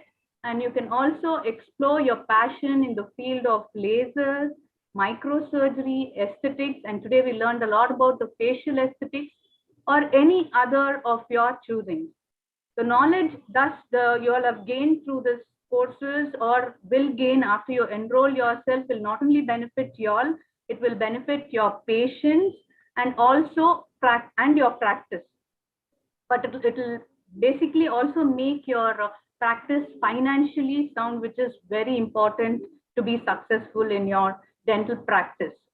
And I would like to take this opportunity to congratulate and thank Ramya ma'am, Ashish sir, and the entire team of BITS for all the efforts that they have put in to bring us this intellectual, stimulating masterclass series of lectures and making us all rich in knowledge. Thank you, ma'am. And I wish all success for all the postgraduates out there and make use of all these opportunities given to you all and go ahead and be successful in your life. Thank you, ma'am. Thank you, Subhashini. You have rightly put it that we have no choice but to keep updating, and that is what is going to take your practice to the next level. Your MDS is just the springboard for you to start off, but yes, furthering it to greater heights is only by achieving, like, learning new techniques, new courses, new skills. Something like facial aesthetics, which has been, not really explored in our country. That is something that is upcoming. So all you youngsters have this opportunity as well ahead of you. Now that is about academics as far as India is concerned. Now, for those of you who want to settle abroad, either because of your marriage or because you want to pursue studies abroad, because that is much more inviting. What about the ones who want to set their eyes on foreign shores? I think for this topic, the person who's apt to address this is none other than Dr. Ashish, who's himself a fellow of aesthetic dentistry from New York University under the tutelage of Dr. Stephen Chu and Dr. John Calamia. I think he's the right person to guide you in this regard. Over to you, Ashish. You can throw some light on what are the prospects that they have if they want to come, they want to go abroad to pursue further studies. Is our degree recognized over there? What exactly they have to do to make themselves competent along with the Western professionals? Ashish, you have to unmute yourself. Thank you, ma'am. And Subhashini, that was indeed nice of you to remember that how we as a team used to always learn when we set up the aesthetic department in VS Dental College. We did have a lot of fun. But coming to your question, ma'am, so the first thing all of you need to understand, I'm sure a lot of PG students, is my MDS degree recognized? The answer is a big no. Okay, it's not recognized, but I'll tell you where it counts. Like Dr. Mitra said, PhD and MDS, and also doing a lot of research papers, at least 2. So what happens is when you get to either US, UK or that, and when you give your interview or write your exam, it gives you additional points. And more than that, you're better skilled than all these kids. And when I went at when I was 30 years old, when I was first born, and I thought, what am I going to do in college with kids? But believe me, I had the time of my life. And I was better than them because I had more knowledge and more skill. And one thing about United States per se, because I went there, is they immediately recognize Indian students who are highly skilled, pick them up. And once they recognize you and pick you up, there's no end to it. UK is very challenging. I know that. But Abhishek, you've seen he's flourished. But the advantage of UK is, I think we have a student from VS and my fellow colleague, good friend of mine, Dr. Anjali Kaiwar. And she went, with her kid, and it was just in between her career, and she just cracked the exam in one exam in one sitting, and that was fantastic. And the advantage of UK is they recognize you, but you need to write your bench exam and then get in. Same thing with Australia and other things. What I would recommend for those of you looking at Middle East is that try to get some sort of degree, which I call as a white degree, either in US, UK fellowship. It can be 3 months, it can be 4 months, or train in implants. I'm a big gungo. I make my PGs, I literally force them to do implants. Of course, this batch has missed it, but the last 2 batches have done implants. They've done certificate courses like Brennemark or AICD, American Academy. And whoever's gone abroad, right from Canada to Gulf, they have got immediate placements, because the Middle East guys are a big... I can tell you one thing, that is the most fulfilling experience to be in academics, especially when you see your students shine. I think no amount of money can, fulfill the high that you get when you see your students outshining you and doing well in their career. I have so many of them, to name some, like Savita, Farah, all of them have stood out and, they have really excelled, and it makes me feel really proud. So academics is something that you must always keep as the first option, because there is nothing more satisfying than sharing your knowledge. That is something that I will always keep telling, that sharing your knowledge is what is the most fulfilling aspect of academics. So don't give up on academics, but you also have, for those of you who are not really keen on academics, there are other options. I think Dr. Ashish will take you over that. So the one more thing I forgot to add there is, the best thing that happened to those guys who want to go abroad is the COVID, because all the universities abroad have become bankrupt and they're dying to have Indian students. And they are rolling out programs in Sweden, in Finland. And this is for masters. With just 1 year training with their language, you can go and practice. So I'm sure all of you should explore the avenues. Now, we've heard enough of academics, moving on to the guys and the girls who want to do clinical practice. Now, I've just finished my MD. Thank God for it. I know I took a 6-month break because my dad was a dentist and he was threatening me to come and join him, but I didn't want to. I want to have fun. But I'm sure all of you in that state of mind after that big pressure exam. And but I don't want to set up my practice because, like I said, practice is having like the second wife or the second spouse. You have to be committed and you're tied down. So, my question is, suppose I don't want to set up my practice. Okay, this question is for Dr. Savita from the GDC team. I don't want to set up my practice. What are the options that I have? What can I do? Is there a job in the government setup? Can I have some primary healthcare setup? Or do I just do consultation? What is more lucrative? Can you just give us both the positive and the negatives? You have 3 minutes. Good afternoon, everybody. Thank you, Ramya ma'am and Ashish sir, for giving this opportunity for me. Since it's been 20 years I'm in government service, so it's always like we have a belief that like getting into the government job is life is set. It's mainly because of security and the major aspect, another aspect is pension. But at this COVID scenario, getting a government job is a really big question, because it's always, this goes with a vacancy bound. And as we know, for the dentist, we have a lot of opportunity both in a state and in the central. Central, it could be in the form of ESI. In a state, we have 3 departments. One is medical education, where it is more about academics and research. As Sri Rekha ma'am and Pitra ma'am spoke about how academics and research is fulfilling for us, you can choose to be in academics. Next department is health and family welfare, where you will be working as a general dentist in rural area. It could be in a rural, or it could be in a taluk area, or it could be in a district hospitals. But this is more fulfilling according to me, because you will be interacting with the public and you will be solving the problems. Along with the public, you will be implementing the policies, what the government has implemented. That is like Danta Bhagya Yojana, like that. You will be dealing with both professionally and policy, whatever the government has made. Apart from that, you have a job opportunity even in BBMPs also. So whatever the field you want to choose, whether you want to be in academics or you want to be in a government job, you can opt for it. The government job, how it goes is like it's a vacancy bound, as I said. Whenever the vacancy arises, they put the notification in the paper. So always have an eye on these notifications in any of the leading papers. It could be in the website, both in English and in a regional language paper, they will be putting out the notifications. So keep looking out for it. So you will have a better opportunity to get into these jobs. But right now in this scenario, I would say to the students who pass out and come, you may not directly get into this government job, but you can opt for in BBMP. BBMP, what they have done, they are taking a lot of dentists. They mainly want the medical faculty. If not the medical faculty, next is the dental faculty, who are getting a lot of opportunities in as in COVID warriors. You can work as a nodal officer, or you can work in a grievance cells. So this is about the government setup where you have opportunity to work.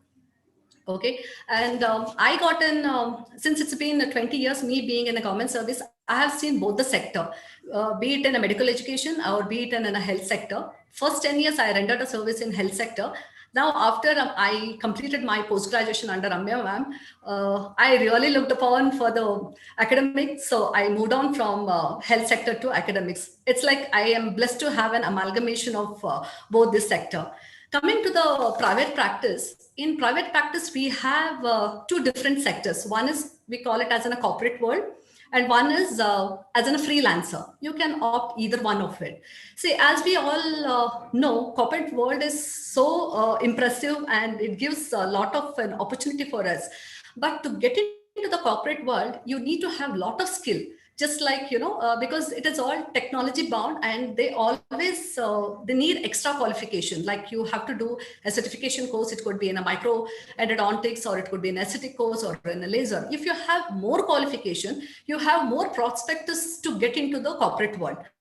It's just not the your subject. Apart from that, you need to have a soft skills like communication skills, and you should be very good with interaction with the patient and with the public, and you need to have an work ethic. If you have all the skills, then you're the right candidate for a corporate world.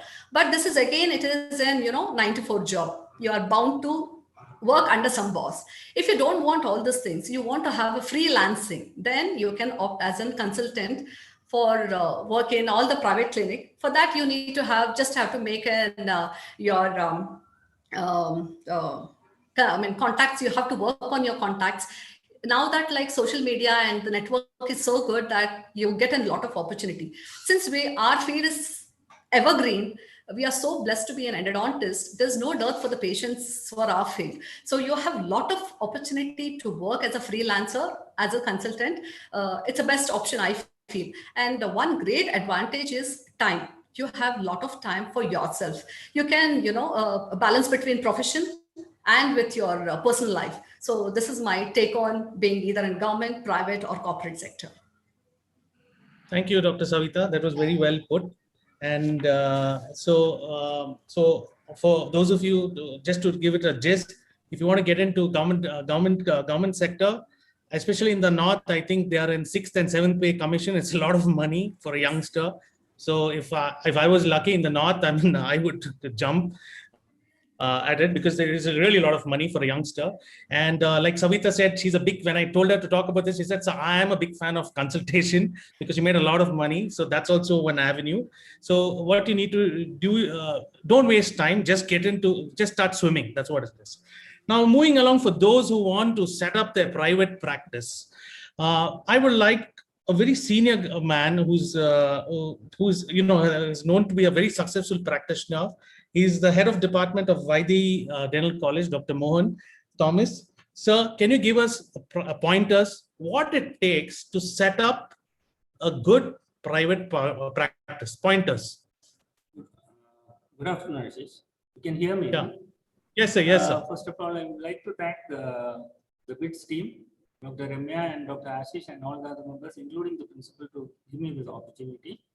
I would like to take at least 2.5 minutes, not more than that. So now, that's fine, sir. What do you feel, according to me, what is a successful practice? See, when you start the practice, I think there are 4 to 5 stages. First year, you start the practice. First year to third year, you build up the practice. And the last stage, mostly 25 to 30 years, you should be ready to have associates and slowly retire. Be ready for go through all the competitions and try to retire. So now in India, no one is ready to retire. People try to work till 65, 70. But I would like to go through some points to have a successful practice. The first is choosing a right site of practice. You should have, I'll try to give you the important points. Commute time is very important in a busy city like Bangalore. So try to choose a place where you practice. It should be close to the place where you stay. And second one is locality and neighborhood. Try to have a decent locality where decent means you cannot have a very posh clinic in a not very posh area, and you cannot have a very shabby clinic in a very posh area. So both has its drawbacks, and it's better to choose your locality before you start your practice. And neighborhood also matters. You should have a clean and neat looking surroundings. Example, you cannot start a clinic close to a poultry shop, a liquor shop. A shabby looking neighborhood always discourages patients to come. And the next one is always a proximity to hospitals, because in two ways it can help you. One is referral patients, and second is referring your patients in emergencies. The next one is accessibility and visibility. It should be better. It's better that you have a clinic on your first floor, because old age patients, it will be very difficult to climb up, and parking and visibility for better advertisement for your clinic. The next one is infrastructure. There are two types of infrastructures, that is exterior and interior. In the present stage of competitive practice, it's better not to spend too much on interior. Clean and maintainable interiors with less cost. So this money what you save on interiors, you can convert that into your equipments. And then there are a lot of approvals which are needed. So you should be able to know what all approvals you need for a sustainable practice, because the authorities will be after you. You will have 4 or 5 patients waiting. You will be busy. Your subordinates will be busy. So at that time, you should be ready with all your registration certificates like Clinical Establishment Act, your BioVest, disposable certificates, fire registration, etc. The next most important point is publicity. So now, as dentists, I don't think we are allowed to advertise in newspaper. Only area where you can advertise in newspaper is when you start a clinic, or when you improve your clinic, when you add something new to your practice. And the next thing is only permissible this thing, you can write articles about new procedures, what you do, come on TV interviews, come on interviews in media. You can write articles about special work, what you are trained or you're doing in Facebook, WhatsApp, Instagram, etc. Now, the most important part, I will keep it last, which is the financial matters. Your doctors and staff should be, do you have time? So yes. So we will. So it's okay, sir. You can just finish it in a gist, because the next question is a financial question for the next person. You can finish it, sir. Finish whatever you have to say. So your doctors and staff should be selected in such a way that they are at least having minimum amount of education. So your supporting staff and your junior doctors, you shouldn't waste much time in training them. So if the less headache is there, if they are already trained. Otherwise, you can take them for a 2 or 3 weeks short course and get them trained. You should always hire the right people. And the next thing is maintenance of equipments. It is one important thing. So you should, when you yearly maintenance and yearly maintenance of logbook. So according to me, a practicing dentist should always have a positive attitude. Whatever comes, you shouldn't shout at any of your co-workers. Always you should be happy, and whatever stress you have at home or outside your clinic, you should keep it there and come in, because patients can easily feel your pulse. When you give an anesthesia, if you are annoyed, definitely the patient is going to feel the issues. So in long term, don't carry outside pressure inside.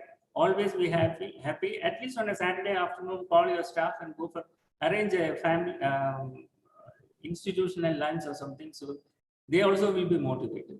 So these are the success for me is you should have a peaceful sleep on that particular night, how much ever work you have and how much ever stress you have in your clinic. So I am leaving the financial management part.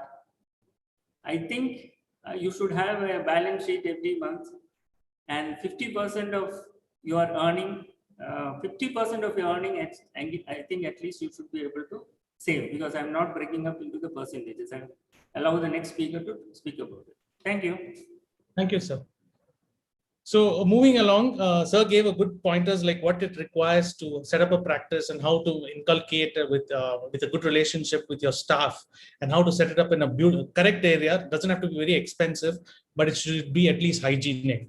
Now, there's one person who's been very meticulous in choosing his practice and his location. He's literally overthinked it, and he's been successful at it. And that is Professor Adarsh from VS Tendal College.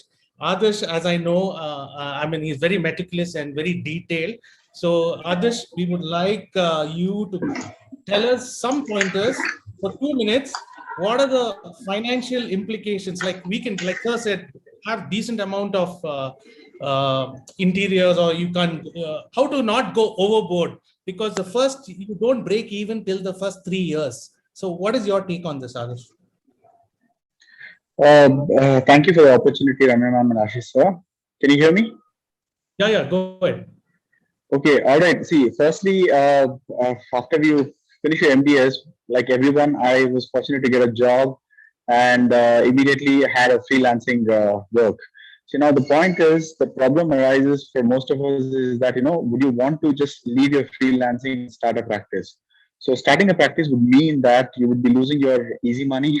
And so what you need to realize is how passionate you for the service. How are you motivated? So all these factors should be kept in mind. At the same time, when you're starting your practice, for me personally, I had let go my freelancing and then start my practice. So which would mean that there will be a lot of finances, managing the finances. So you need to find a balance. See, we're all influenced by social media, Facebook and Insta, like everybody says. Now, obviously, we would want to have a great set of latest. Having a good vision is important. At the same time, have a game plan for it. That's what I'm trying to say. Now, we are not trained to be an entrepreneurs. So we need to manage the finances well. That will be covered by somebody else. At the same time, see, when you're managing the finances, the most important thing that you need to remember is the first, you have gestation period, meaning 6 months to 2 years, you may not earn much. So your first goal should be you should be able to meet your overheads first. Then obviously you will have to upgrade. Yes, you have to have a goal and you have to accomplish it over a duration of time. See, I wanted to buy a microscope in the beginning itself. In fact, I troubled Ashish sir and of course Ashwini when I was setting up practice. And I used to drag them to my place to design and plan all that we did. And then I was itching to buy a microscope. Then I waited for some time because I didn't want to invest and have a lot of overheads on myself. So I was just testing the waters in the beginning. And I did buy it after 2 years. But in the meantime, I was upgrading it by buying thermoplasticized GP, DSLR. So you need to have work towards it. I'm sure you'll be able to achieve your dreams. Thank you, Adarsh. That is well put. I think there's a problem with your audio, but we got the gist of it. So basically, don't overdo it in the beginning. Plan and bootleg it literally and go on adding equipments to your clinic. That's what is the thing, because your overhead cost is something that you guys have to take into consideration. Now, coming to the next question is for the RV team. There are so many, okay, we have the best practice, we have the best interiors, we have planned it financially, I'm all set to go. What about the bloody competition? There are so many dentists like Darshini shops, almost every nook and corner. And there's on top of that, we have the goddamn sharks, that is the corporates who are breathing down our neck. So this question is, how do we charge the patients when a scenario is like this? So this question is for Dr. Murli and Dr. Keshav Prasad. So one of you can start. So, Dr. Yeah, Murli, am I audible? Yes, sir. Yeah. Thank you, Akshay. And I'll be brief. Sorry. Yeah, but your phone or your indication says Akshay. Okay, but it doesn't matter. Thank you, Akshay. Yeah, okay. And thanks to the team BITS for this end. I can call it world-class program with seamless education.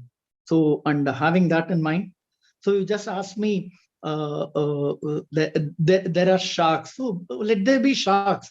We'll be fishes now. Well, no, to personal, I should bring my experience. Of course, I started the clinic in '94, and because in Jayanagar, because that's where I stayed that time.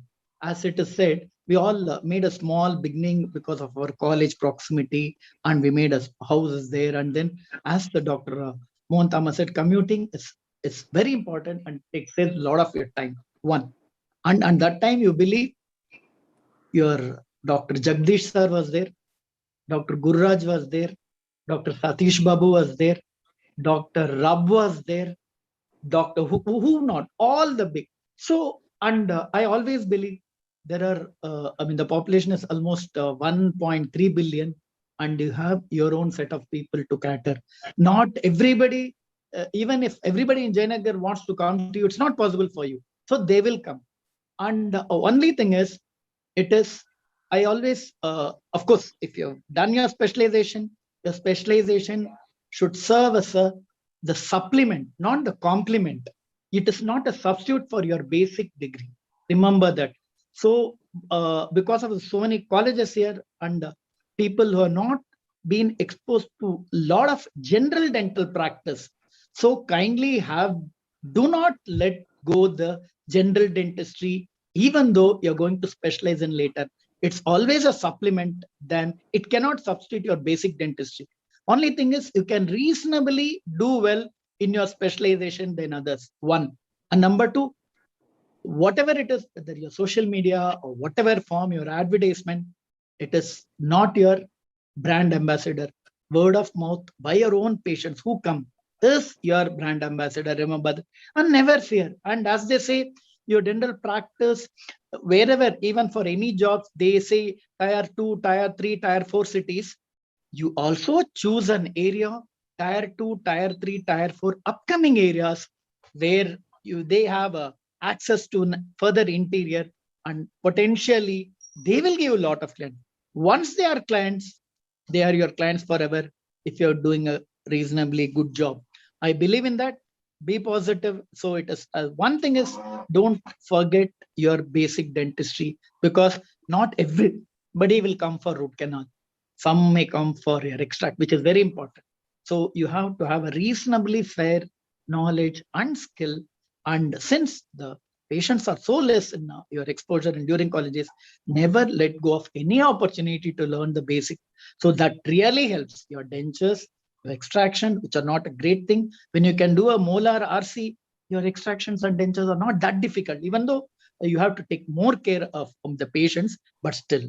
So that is my this thing. So still I enjoy my basic dentistry, and I wish everybody does that. Because as you said, as you rightly put out, why should you learn implants?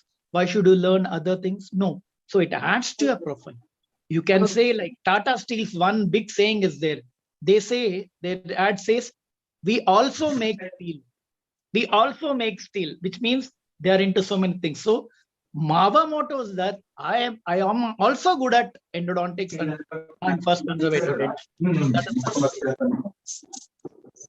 Okay, thank you, sir. Dr. Adarsh, you can unmute yourself, please. Dr. Adarsh. Yeah. Sir, Keshav, sir, anything to add? Keshav, sir, unmute yourself. Thank you, Ramya ma'am. Ashish, I'd like to add some points to what all these people have said. You are in academics, you are doing a lot of cases. My advice is, the more you work, it's better for you. And you're always under somebody when you're in a college. The moment you step out, again, my advice is, don't immediately start a practice. look around, work in some clinics, go as a consultant, build up contacts, then slow and as a steady process, go into practice. And most importantly, please build up a trust with your patients. The more you build trust, you can increase your practice later on. And whatever you do, documentation becomes very important. At some point of time, you're going to have your own website. So put all your photographs, put all your educational videos, all of these on the website. And with so much of technology, take reviews from your patients, put it up on your website. And there was one point that Ashish also has asked me to say, exploitation. Don't guarantee any kind of treatment to any patient. Whatever we do, it's not 100% successful. At some point, some problem might happen. And always take a written consent before you're doing treatment. Record keeping also becomes very important. All these are done in a corporate sector. Now, if you are going to compete with a corporate clinic, all these things you need to do. Thank you, Ashish. Okay. Thank you, sir. That was very well put. So you need, guys, you should know, I think the youngsters know how to beat the competition. They're more tech savvy than us. But like Murli sir said, it's your word of mouth that is going to generate patients. Don't be scared about who's opening the next clinic. Is he much more fancier than yours? Do your work, be focused, be nice to your patients. I think that will make you click. Now, all that is okay. So we've set up the practice. We're doing good work. We're decent. But is dentistry the right profession for the long term? Okay, yes, it will give you a decent life, but unfortunately for us as doctors or dentists or young dentists, we are not taught financial planning at all. And financial education is zero in Indian families and in our universities, especially medical and dental. But this is not so case in abroad. So they teach you how to financially plan. So I have a question for this for somebody who is very suave and very smart in his financial planning. There is none other than the HOD of KMC Mangalore, Manipal Cods. Karthik, are you there online? So the question to you is, how do we is dental practice enough because it's becoming so expensive, or do we need to augment ourselves with other financial resources? Karthik, yeah. Hi, Ashish. I think this question comes more because of the pandemic and as a result of the fallout. Okay, so no, not because of the pandemic, gently, because this is the question all of them will ask when they are 40 years old. Is it enough? Yeah, because education is so expensive, life is so expensive, and we want to live the good life. So you're the guy who's doing all that. So give us your tip. Okay, I've always felt, see, this is for the postgraduates. You are very lucky to be getting into a field which is got excellent prospects. Like all the seniors just before you spoke, they told you how to design your practice and gave you a lot of tips. And you also listened to several eminent speakers. Many of them are in fact generating revenue by speaking also. So see, it is this pandemic, again, if we just focus on the situation at hand, it has somehow told everybody not to put all their eggs in one basket. So with that, it comes back to the fact like what Ashish was saying, we educate ourselves in a particular field. We educate ourselves with lots of knowledge in order to earn a living. But then we forget to educate ourselves about how to manage the money which comes in. And in Kannada, they say, Sankata Bandaga Venkataramana. So it's a bit like that. We remember financial planning when we were in financial trouble, and that will not help us. So with all that said, basically there are two ways, as youngsters, this is the right time for you people, two ways for you to secure yourselves. Number one, learn financial planning, learn it for yourself. Don't leave it in somebody else's hands. And do all the few basics. Once you learn your basic financial planning, you tick off all the basic boxes. When I first started earning, I met somebody, he told me, invest in a PPF. This is called as a widow's saving. It was like, it was by he came from a community, from Mangalore, we have a community of Kokanas. They're very good at saving money. So, you tick the boxes off. There'll be a bucket list of things you need to do. So, penny saved is a penny earned. So you tick that off. So that comes from your learning. So invest time in learning about finances. Number two, try to see if you can go to an alternative stream of income. Here it is very important, I feel, try to develop your alternative stream of income from your core profession. Don't forget that you're all restorative dentists. As being in this field of dentistry, being restorative dentist, you have avenues from your domain itself to develop additional streams. What are those? You can get into teaching. It is an additional stream. So all of us who wear two hats as teachers and academics, we have two streams of income. You can innovate. Today the world has changed. You can innovate. You can develop patents. You can earn royalties from that. We in Manipal University, we encourage all our students to get into innovation. We have an innovation day. We try to develop them into developing a product. We then incubate the product so that they learn how to develop, their maybe channel their energies and their innovation. And we hear about this Atmanirbhar Bharat, etc. You can become an inventor. That's not difficult to do nowadays. Then finally, you can use online platform. YouTube pays you for videos. You make money. 100,000 views, you get certain amount of money. 1 million views, you get an X amount of money. So you can use your talents, all of this, what your teachers have taught you, learn documentation, like what the previous speaker had told, and try to use that. You yourself can become a school of dentistry. There's nothing commercial about it. It's all about us sharing knowledge. Many of us now with today's job scenario, we may not get the job we want, but we can still become teachers by offering ourselves on an online platform. So with all of this, you can basically hedge yourself. You can hedge yourself against any loss of income. You can hedge yourself against any downtime. And in this lockdown, I've seen several friends of mine who have done an excellent job putting their cases up online and things like that. So I suggest, with these few tips which I've given you, you can think of alternative incomes as well as not too much deviation from your core competence. Thank you, Ashish. Yeah, thank you, Karthik. But the answer I was looking for is the youngsters should start investing in stocks at a very early age. So, that is a very risky advice to give right now when the markets are at an all-time high. But the thing is, with the disclaimer that we're not responsible for what happens in the stock market tomorrow, start putting some amount of finances into stocks, into PPF, and into real estate. Maybe so I had this wonderful. Maybe safe finances. Safe finances. Yes, safe finances. Safe finances. So don't blame us tomorrow. But because I had this professor who was a head of the program, Dr. Stephen David. So he's a Jewish guy and very, very wealthy. He had a lake house, and we exploited. He was a program director, so we exploited everything, all his resources. So he used to go in the weekend. So he said, Ashish, you don't make money by prepping teeth. You make money in real estate and stocks. So I hold on to that advice and I give it to you with a disclaimer. If something happens, don't blame me. So be safe and don't get conned. So that's a very good advice. And Karthik, reach out to Karthik for advice on investment in stocks. He's the guy who knows what to buy the latest stocks. So moving along to the next question. Thank you, Karthik.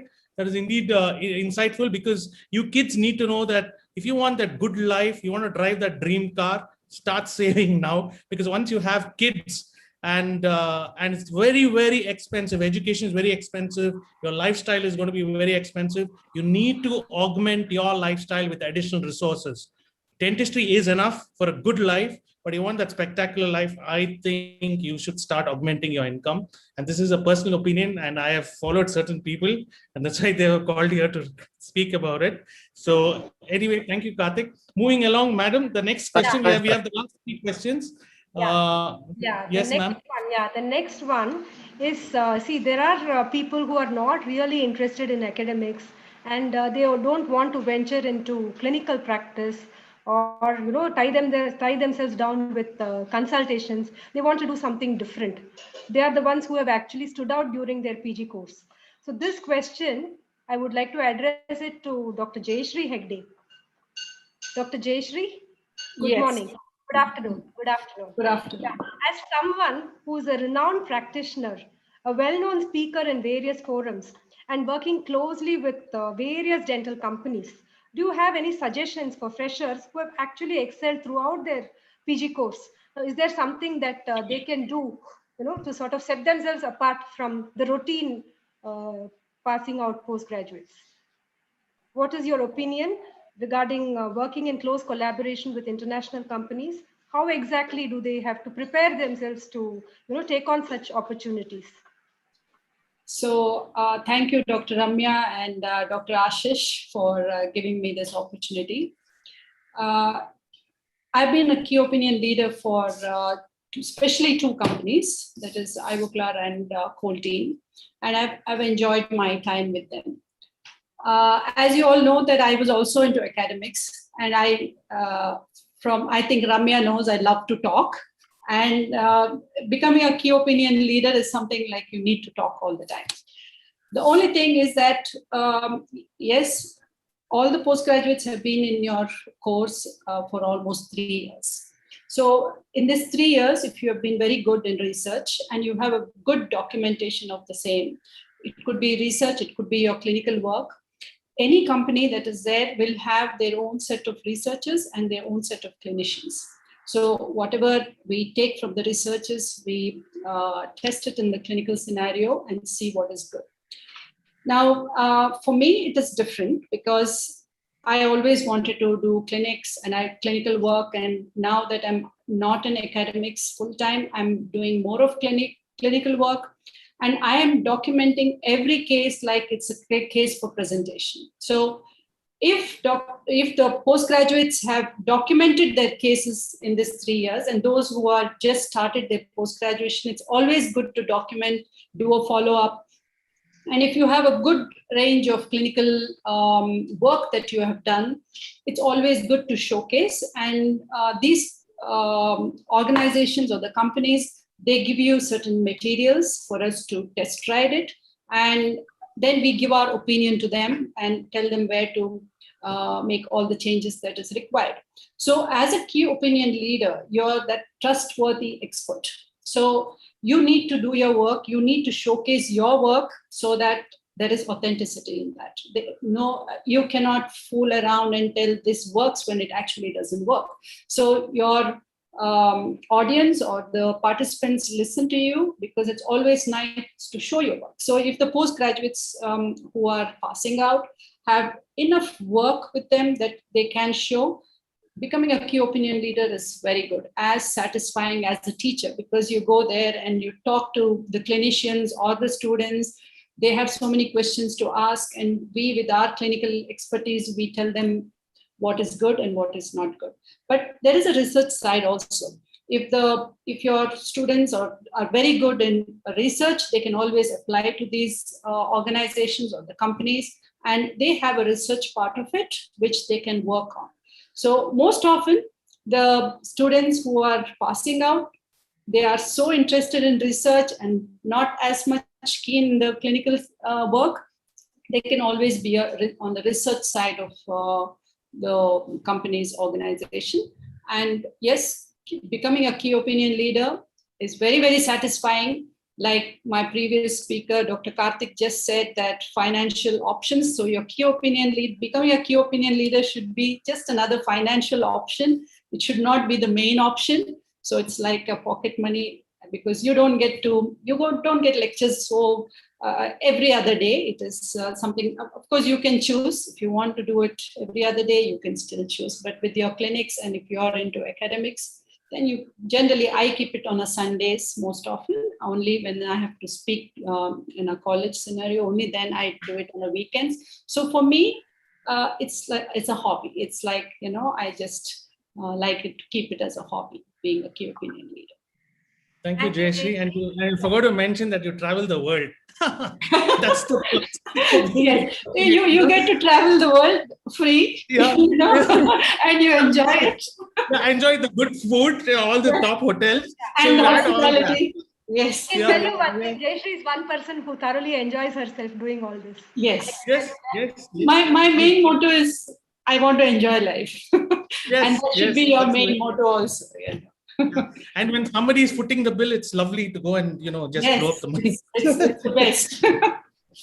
So yeah, moving along to the next question. Now I know a lot of you youngsters want to be what practice, who's going to stick yourself in the patient's mouth, and I want to be an entrepreneur, I want to be a business. That's what you see your young kids telling that I want to be a businessman, daddy, I want to be a millionaire.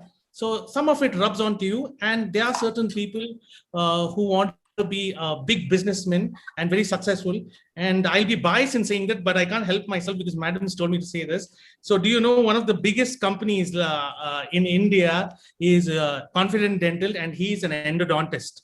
And he did his endo, got bored doing root canal. I mean, this was way back, and started the first dental industry in India. And now it's, I think, 30 years, and they own 60% of the market share. So you can grow that big. I know times then were easy, but this question is addressed to somebody who's young, dynamic. I know him from his undergraduate days when I was doing my post-graduation. He's none other than Dr. Vinod. He's an astute clinician. He's a solid businessman. So Vinod, over to you. Can you share your tips for kids who want to get into business and become entrepreneurs like you? Thank you, Ashish, and thank you, Ramya ma'am, for giving me the opportunity, and all the students. First of all, as you said, and everybody, to sum up the whole thing, I have done everything what everybody else has done, including academics. Being it a KU opinion leader, I was one of the first to be the key opinion leader for Carl Zeiss microscopes. And I have had the chance to launch the Thermoplast Gadapach in India, as well as the rotary nickel titanium instruments. I am a part of research with most of the companies. And to sum up something, I have developed something in association with Carl Zeiss. This is also something called as innovation and trying to do something to the profession so that we stand about. And the last but not the least, now I have started something called as a dental startup, which is called as the Dental Health Organization. You will come to know in the next few months, we are launching the dental insurance for the first time in the country, standalone, which will be unique. What I want to tell all the younger generation is that please don't expect everything from the profession, but also think what you can give back to the profession that will make a career for you. So with this small words, that innovation, that fire in you should take you everywhere. Earning is not everything. As Jayashree Madam said, enjoying life is also important. The profession should be your passion. It's not just for a living. That's something, Ashish, which I wanted to tell each one of them. And I think we need brand ambassadors for our profession. I think all the youngsters have a wonderful opportunity in our profession, and all the best to all of you. Thank you, Dr. Yeah. Okay, thank you, Vinod, but I don't agree with you. You should have the money, you should practice, you should enjoy life. So that's what works. Okay, so moving along, it's fine to be a healthy practice. It's fine to work 9 to 4 to be top of your game. We saw Abhishek with so many, but one thing you guys should know is dentistry is a field which has a lot of burnout, physically and mentally. Do you know, I think most of you know that the highest number of suicide rates abroad is in a dentist, because these are high pressure jobs and a lot of health problems, including me. I think Madam knows this. For 2 years, I had my neck strained, and there was a lot of health issues with my back. It's because there are a lot of issues. And most importantly, many students come up to me. This is actually a student come up from a PG pool that we just picked up random students for these questions. These questions are not ours, mind you. We took it up from different students across. And one of the questions they asked is, how do we face rejections and disappointments in your everyday practice? Because, in college, when you screw up, I'm going to yell the shit out of my PGs, but Madam will be very nice and calm and guide them accordingly. That's not going to happen when you go out. So you are going to be disappointed. You're going to fracture that goddamn instrument. You're going to have that annoying patient who's come out with a broken veneer and she keeps breaking that. So there's a lot of frustration and dejection, and eventually it leads to burnout when you reach by the age of 45. And if anybody is saying, no, it's not true, I'm still passionate, that's all bullshit. This does happen. It's documented. In India, we don't talk about it. The question goes for somebody who I know is being the most balanced person. Fantastic how he balances things. And the question for you, Dr. Naveen from Vaidehi, is, how do you keep your mental stability and health correctly when there's a big degree of burnout? Naveen? Yeah, Ashish, am I audible? Wait, let me on the audible, visual. But we want to see your face. Yeah. All right, that should put a smile on anyone's face. Anyway, luckily for us, there's no denying the fact that it is amongst the most demanding professions. It takes, drains you out both mentally and physically. And probably that's the reason why, especially in the United States, it's considered to be a profession which is more prone to suicides. Luckily, it's not so in an Indian scenario. As far as the suicide rates amongst the dentists I'm talking about. Burnout is definitely a problem that will always remain in dentistry, simply because our profession as such demands such high level of dedication all the time. It drains you out mentally and physically. Probably no other profession depends on so much of precision work on a day-to-day basis like what we do, and that's like probably what sort of stresses us out all the time. But what I would recommend is like when you're doing the same thing over and over again, just to keep you motivated, you need to surround yourselves with positive, minded people, people who are constantly reinventing themselves, going about doing, things a little differently, constantly, upgrading their skills. And also another thing that would help is, try to switch off once in a while, develop other passions. Of course, we have many examples, even amongst the ones who are present in our age group. We have Dr. Ashwini, who's a wonderful photographer, apart from being a great artist, and to take nothing away from her thing, she's also an absolutely great endodontist and dentist and teacher. And Dr. Ashish, of course, wears many hats, all with Plum.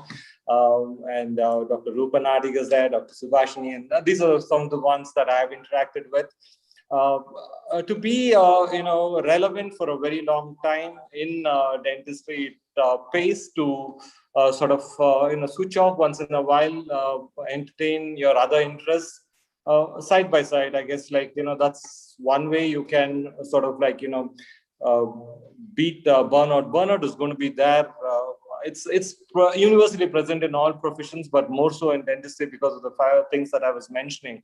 Because probably a millimeter doesn't matter as much in any other dentistry as much as it matters in endodontics.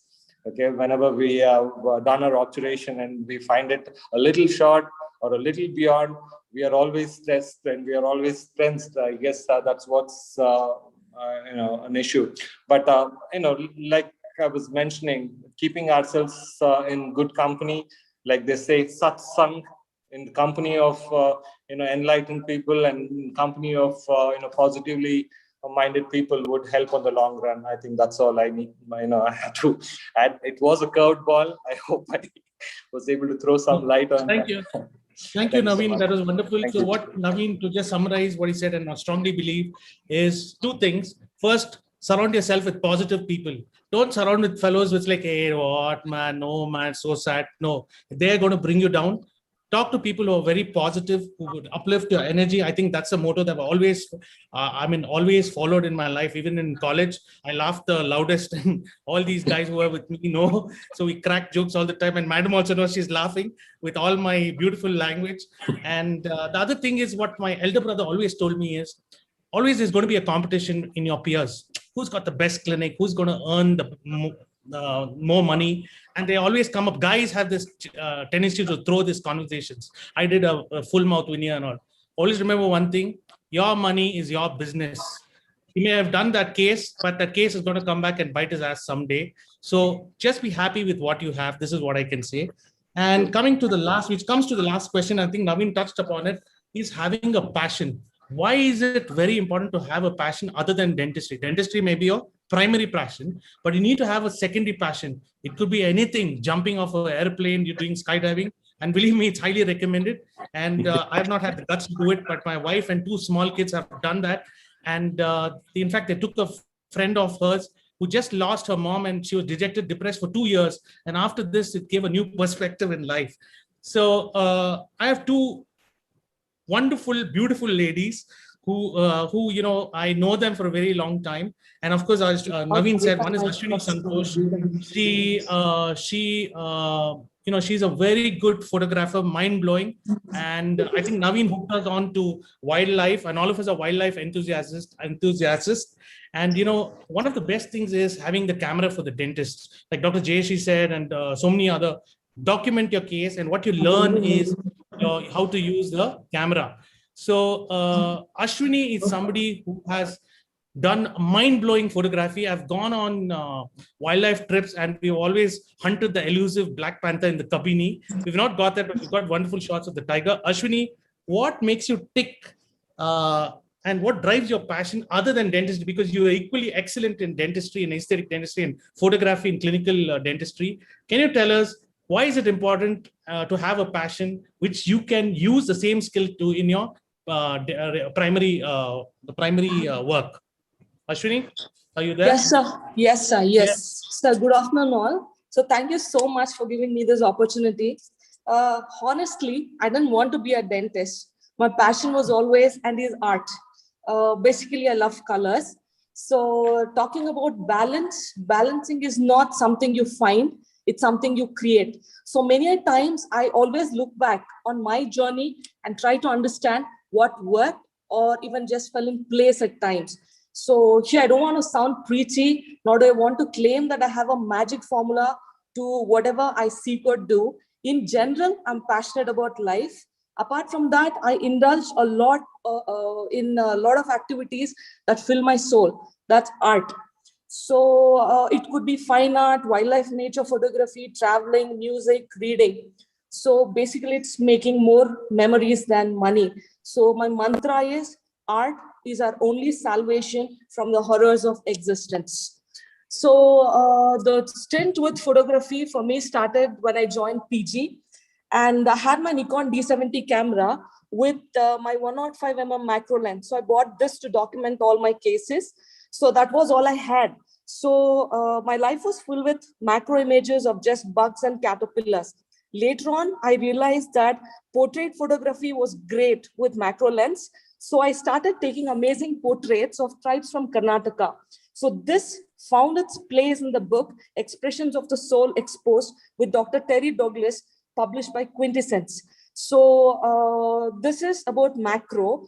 Later on, the nuances of wildlife photography started when I visited South Africa with Dr. Maitrishwa Vyas, who is a mentor for Nikon India. During that tour, 2 of my photographs were accepted and published in Africa Geographic. So apart from photography, I always try to keep learning various art forms in India, like Pichwai painting or Kerala mural, Kalamkari, Tanjore, and the Buddhist Tangaka painting also, which is supposedly very gives peace to your soul. So one of my paintings, the Infinity Knot, has made its way to the cover page of Pins and Posts. Thanks to Mahima ma'am for that. So what made this balance stick for me? It's like right from the beginning, I was always surrounded by optimistic people. That's my best friends, especially in BS Dental College. Dr. Ashish, Dr. Naveen, Subhashini, Meena ma'am, and Anjali. So these people always encouraged me to be what I wanted as a PG student and to follow my passion too. Especially Meena ma'am and Ashish sir always has been my source of strength. So they brought out the best in me both ways. Honestly, till date, Meena ma'am has always supported me whenever I wanted to be a part of tiger senses, elephant senses, bird senses, or my monsoon treks or haptology camps. She never said no. She always approved my leave. So what I want to tell here is you need to be around the right kind of humans to bloom, who basically understand you, who allows you to be the square peg in a round hole. I definitely had my fair share of tragedies, but these people have been my utmost strength and support. So here I want to tell you a small story. I think many of you know it. It's like Footprint on Sand. I think many of you know it. It's nothing but a story about a man who dreams about a walk with God on a seashore. The walk depicts his lifetime, both ups and downs. So as he notices the footprints on sand, for every situation, he notices 2 sets of footprints, one his and another God. Suddenly, he notices that many a times, especially during the most difficult times of his life, he noticed only 1 set of footprint, which disturbed him greatly. So he questions God that during the most difficult times of my life, I noticed that there was only 1 set of footprint And when I needed you the most, you were not there for me. So God replied, when you saw only one set of footprint, it was then that I carried you. So the concept of God is nothing but people who help you and bring out the best in you. It's blissful to be around people who are divine. So in a world that is constantly changing, you should find your constants. I found mine in Meena Ma'am and Ashish sir. So I hope all you students out there find your Meena Ma'am and Ashish sir too. Trust me, I'm me because of them. So what I want to tell you is, if you can follow your passion and make enormous amounts of money, then you're extremely fortunate and lucky. If your passion subsides, but you still can have a nice living, then it's okay, but not great. But if you lose your passion, it may be hard to keep going. If you don't possess any passion for what you do, you'll never succeed. So what I want to tell you people here is, your career does not define you always. Follow your own passion, not your parents, not your teachers, but yours alone. So I want to end by thanking all of you for giving me an opportunity. Thank you, Ashwini. Namaskara, you're a very evolved person. I hope someday we can be evolved like you. Yeah, thank you, sir. Fantastic. Now, to the final question. I know a lot of BGs want to run away, but one final question: how to break free? And this is somebody I always see on Facebook. She's always climbing mountains, going and doing the glacier treks, scuba diving. I mean, one of the most adventurous girl I know.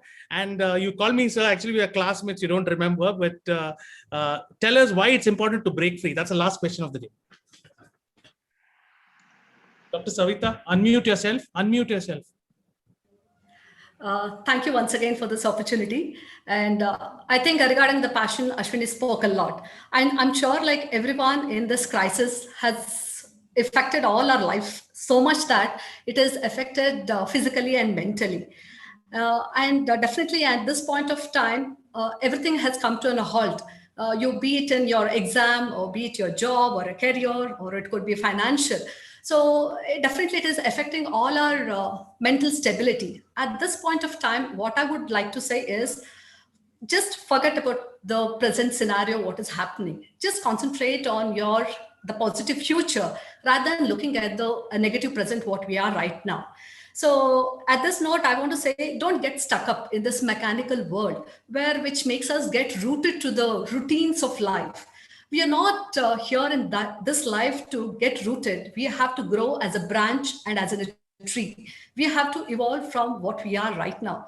And as Dr. Naveen spoke about the burnout and all that, and how I pursued my passion it's all started after 40s, I can say, though it is not very late, after having a beautiful career and as a professional, it could be a consultant or academician, whatever. But there is a stage where it comes, which makes you feel enough is enough. You want to break free and explore something new.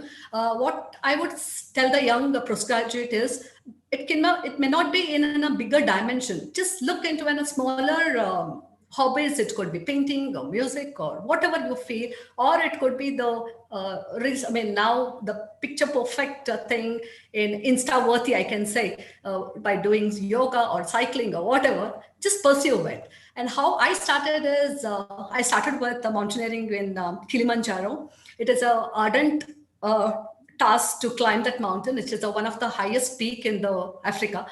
It is a 9 days difficult trek. After 5th day, I started realizing why I'm spending lakhs together to climb one mountain. But after the summit, the kind of an exuberance we get, the feel, it made me think of the next summit. So it all together made me to evolve as a stronger person. And the strength what I got from that trek onwards, I did find a bit of spirituality in that mountain, finding my, what you say, called a supernatural power. There is a saying, the mountains are dwelling places of immortals. So I do truly believe in those words because I really found it. I want every one of you to explore the new horizons in your life. It could be the small things, but take a small step in whatever you're doing. And I want you to not to be as a rooted person. I want you all to grow as in a branches where you can see the flower which is blooming with the fragrance, the fruit which is with your hardship. giving a sweet taste, you will be a person with a whole. It's a complete. You can craft your life in a better way rather than getting stuck up in the present scenario. And I would like to end up by saying, live the life for this generation of people by saying Insta-worthy, because that's all about it. Every minute is Insta-worthy. So live your life and Insta-worthy. And I would like to take a few seconds. Me being in a government service, if at all people would like to be a part of and a policymakers, or you want to have a leadership skill, who wants to do something different in the whole of country level, or it could be in a state level, as you have people witnessed Ramanand Shetty sir, being a dentist, he rose to the position of an DME and to the position of an vice chancellor. It is an eminent post to be in this university. And next we have Dr. Kiran, who is in same as a syndicate and senate. If you want to bring about or reform the system, be it in the system to change it. So government job is the one you can really count upon and look for it. And thanks for Ashish and Ramya ma'am for this great opportunity. She is a great mentor for me. She honed my skills. I was just like a rock. She made me something out of it. So everything goes to Ramya ma'am. Thank you, ma'am. Thank you, Okay, Ashwin. thank you, ma'am. 1 minute. Thank you, Dr. Savita. So my advice to all of you is to have your bucket list. Start making the bucket list. These can be short-term goals, what you want to do other than dentistry, and pursue them and fulfill them. And in the end, like Sumit said in the beginning of the presentation, life is what is nothing but making sweet memories. So on your journey, when you're going, all you'll remember is the good memories, the travel, the food you tasted, the time you spent with your family, and that is more important. Over to you, ma'am. Yeah, actually this colloquium, I think what we had initially planned was something different, and what it has actually come out as is something really beautiful, because we've got inputs from various professionals, academicians, clinicians, entrepreneurs, and also people who have been steadfast in pursuing their passion. I think there's a lot to learn. I think you PGs are really lucky to get inputs from all these various sources. So take tips from all of them, mold yourself in your own frame, but take inputs from all their thoughts and all their experiences, and stay positive. And you have your whole life ahead of you. It is ultimately you have to make a difference in this world by being yourself. So see what your true calling is, and accordingly you sort of shape yourself. Now we come to the end of today's program. Before signing off, I have to thank a lot of people who have made this journey possible for us today. First and foremost, I would like to thank our management and our principal at Bangalore Institute of Dental Sciences for all the encouragement and the exceptional support that they have given us for making this program happen. And the second person that I would like to really thank is Dr. Ashish Shetty, my co-professor in the department and a very dear friend. Ashish has been, working tirelessly, and he's been very enterprising in making this whole program happen. It was mainly due to his untiring efforts that this has been possible. Of course, I should not miss out on my other team members, my staff members, Dr. Subhashini and Dr. Yamini, who have been exceptionally supportive. The postgraduate students who have really taken it upon themselves to, make all this happen, because they have been the ones behind the scenes doing all the hard work, posting letters and then designing the brochures and, setting up the Zoom links or the WebEx links. They have been the ones who have been working overnight and, sort of not even focusing on their personal life. And one more thing I have to tell is all of us have to thank our family members, especially our family members, because in this lockdown period when we have all been locked down at home, we have been immensely disruptive as far as family life is being concerned. Our family members, I would like to particularly thank my husband, Dr. Raghu, who has been exceptionally supportive in this regard, because there have been days when I have sat in front of the computer for hours together, and he's managed the rest of the show. I would like to thank our family members also. And I would like to thank you all participants for your patience and for staying with us all through the 11 sessions and responding to it in a very favorable manner. Thank you. Ashish, would you like to add in anything more? Before you sign off, there's three important announcements. All of you have to fill in your feedback form. It will be mailed, put it on the WhatsApp group. Without the feedback form, we won't be giving your certificates. So kindly do that. And I would like to thank Sumit especially for doing all the time zones, trial sessions with so many, all the 11 speakers. It was crazy because we were 3 hours behind, 5 hours behind. It was going haywire. It's not easy. And the other thing, what I wanted to say is thank you for your immense support. And when Dr. Nasir Shadman comes to us with his dates, we will announce it. And we will be sending you the certificates individually. It will be like as if you have attended 11 CDE programs for those of you who attended all 11. And there is fantastic news from Karnataka State Dental Council. So that will be great for you in your repertoire. And one of the things what Jayeshi said that I wanted to mention is document your cases, have a case repertoire. This is what we do at BITS. So when you go out and show to a corporate or foreign country, show your stuff, what you did, it'll be mind-blowing for them because no other country has so many variety of cases than India. So you should use this strength and start documenting your cases. And with that, we would like to sign off with a small video, very short 1-minute video. Sumit, over to you. Thank you so much, sir. So here it goes, the video. Share your screen, please.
Thank you.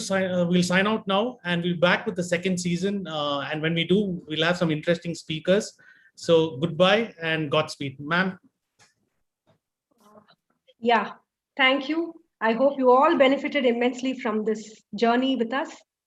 Wish you all the best for your exams and your future career and your family life. All the best. Ramya, thank you. 1 minute. Yeah. As usual, your team was exemplary. And then the 3 take-home messages is 1, you would try to do your best, things will follow. 1. And number 2, money is not everything what it defines. Yes. And number 3, you usually call me ball trotting, which is true. No, otherwise, you, as you said, to get surrounded by good people. Even in your academic career, you have a lot of chances to go out, right? See, it may be academic, but still, they gave you the chance to go out for exams, or go out for inspections, conferences, everything. Your dentistry, you can also get by reading books at sitting a place. But all these encourage you to get to know people. And see, those who ever spoke, I cannot accept Ashish. Nobody is that rich, okay? I may say that, but still, I mean, Okay. No, it was really good, Ashish, to pursue your passion. So I told you were telling about Ashwini told about pursuing any other. I am telling you, take it from me, especially in South India. Have you ever seen that parents make their children right to undergo any other training in form of music or dance, which makes you focus better in your primary work? Take it from me. I've seen that it's not something without evidence. Once you are into something, it additionally adds to your focus and concentrates and do perform much better than what you will be without any secondary. You can call it as hobby or passion or your pastime, but take that also seriously. And again, I thank you so much again, and especially Ramya had a lot of time going together for exams or inspection, because we have been together from almost 30 years. She was a 1 year junior, even though she's professor and doing exemplary work. Her smile stands out. Everybody's the best smile of your aesthetic dentist was hers. I should compliment. Thank you, Ashish, for this wonderful program, and say to ahoy to all, and preferably second edition, not during a third lockdown wave. Please, No, let no, it no, be no. healthier time. I pray Yeah, for that. yeah, sure, Thank sure, you, Ramya. sure. Thank Thank you, you. Murli. And do it faster, as fast as possible, as early. Okay, thank you. Thank you, Ramya. Thanks a lot. Thanks to the team. Bye. Bye. Bye, everybody. Bye.